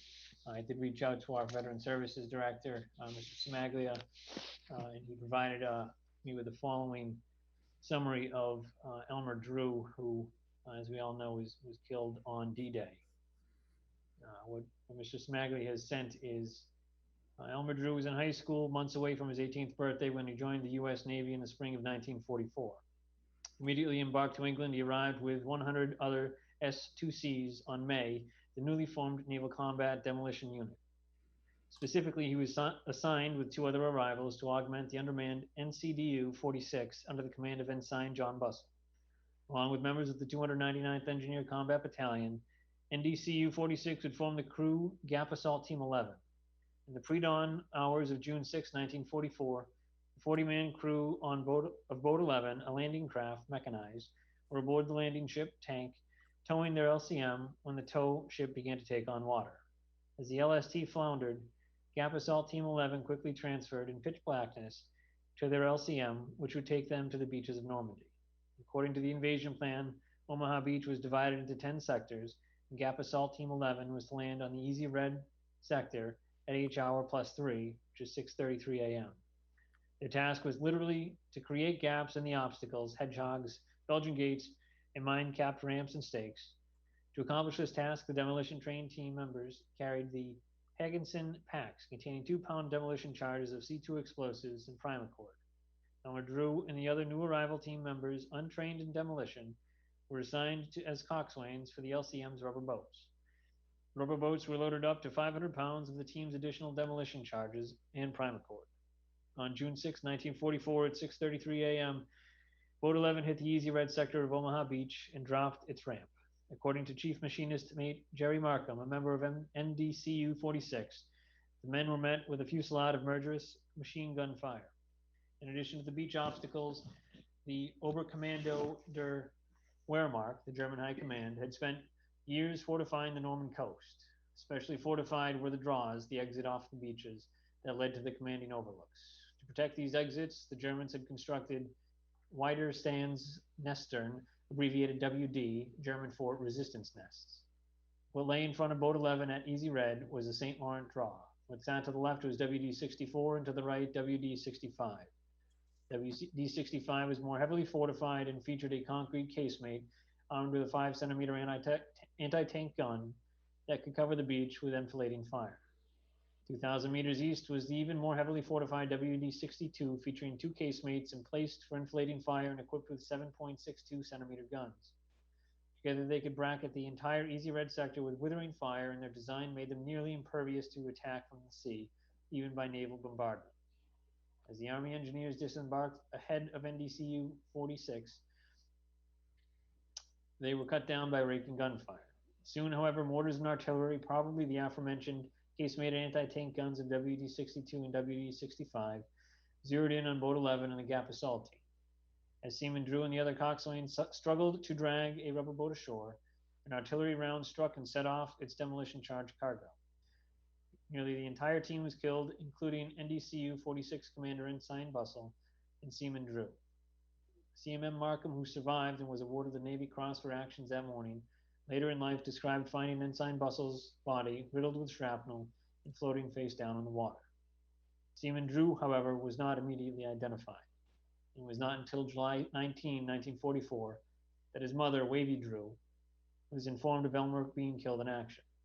The NDCUs of Force O, Omaha, were later awarded the Presidential Unit Citation for their actions on D-Day, and the grateful citizens of Wilmington later dedicated Elmer Drew's memorial at the intersection of West and Woburn Streets. So with that, unless anyone has any further additions to a salute to service, I will entertain a motion to adjourn. Mr. Bendel. Thank you very much, Mr. Chairman. I appreciate you adding this. I would like to give a salute to Wilmington's own Jonathan Murray, who's currently just recently deployed overseas with the United States Army. And I know just how proud JT's family is of him, and rightfully so. And I think it's safe to say, I speak for all of us, that we wish Specialist Murray a very safe return. Thank you, Mr. Bendel. Thank you. And with that, is there a motion to adjourn? So moved. Motion by Mr. Kyra. Is there a second? Second. Second by Mr. De Palma. A roll call. Mr. Bendel. Yes. Mr. Kyra. Yes. Mr. De Palma. Yes. Ms. O'Mahony. Yes. And I am a yes. Good night. Good night, everyone. Good night. Oh.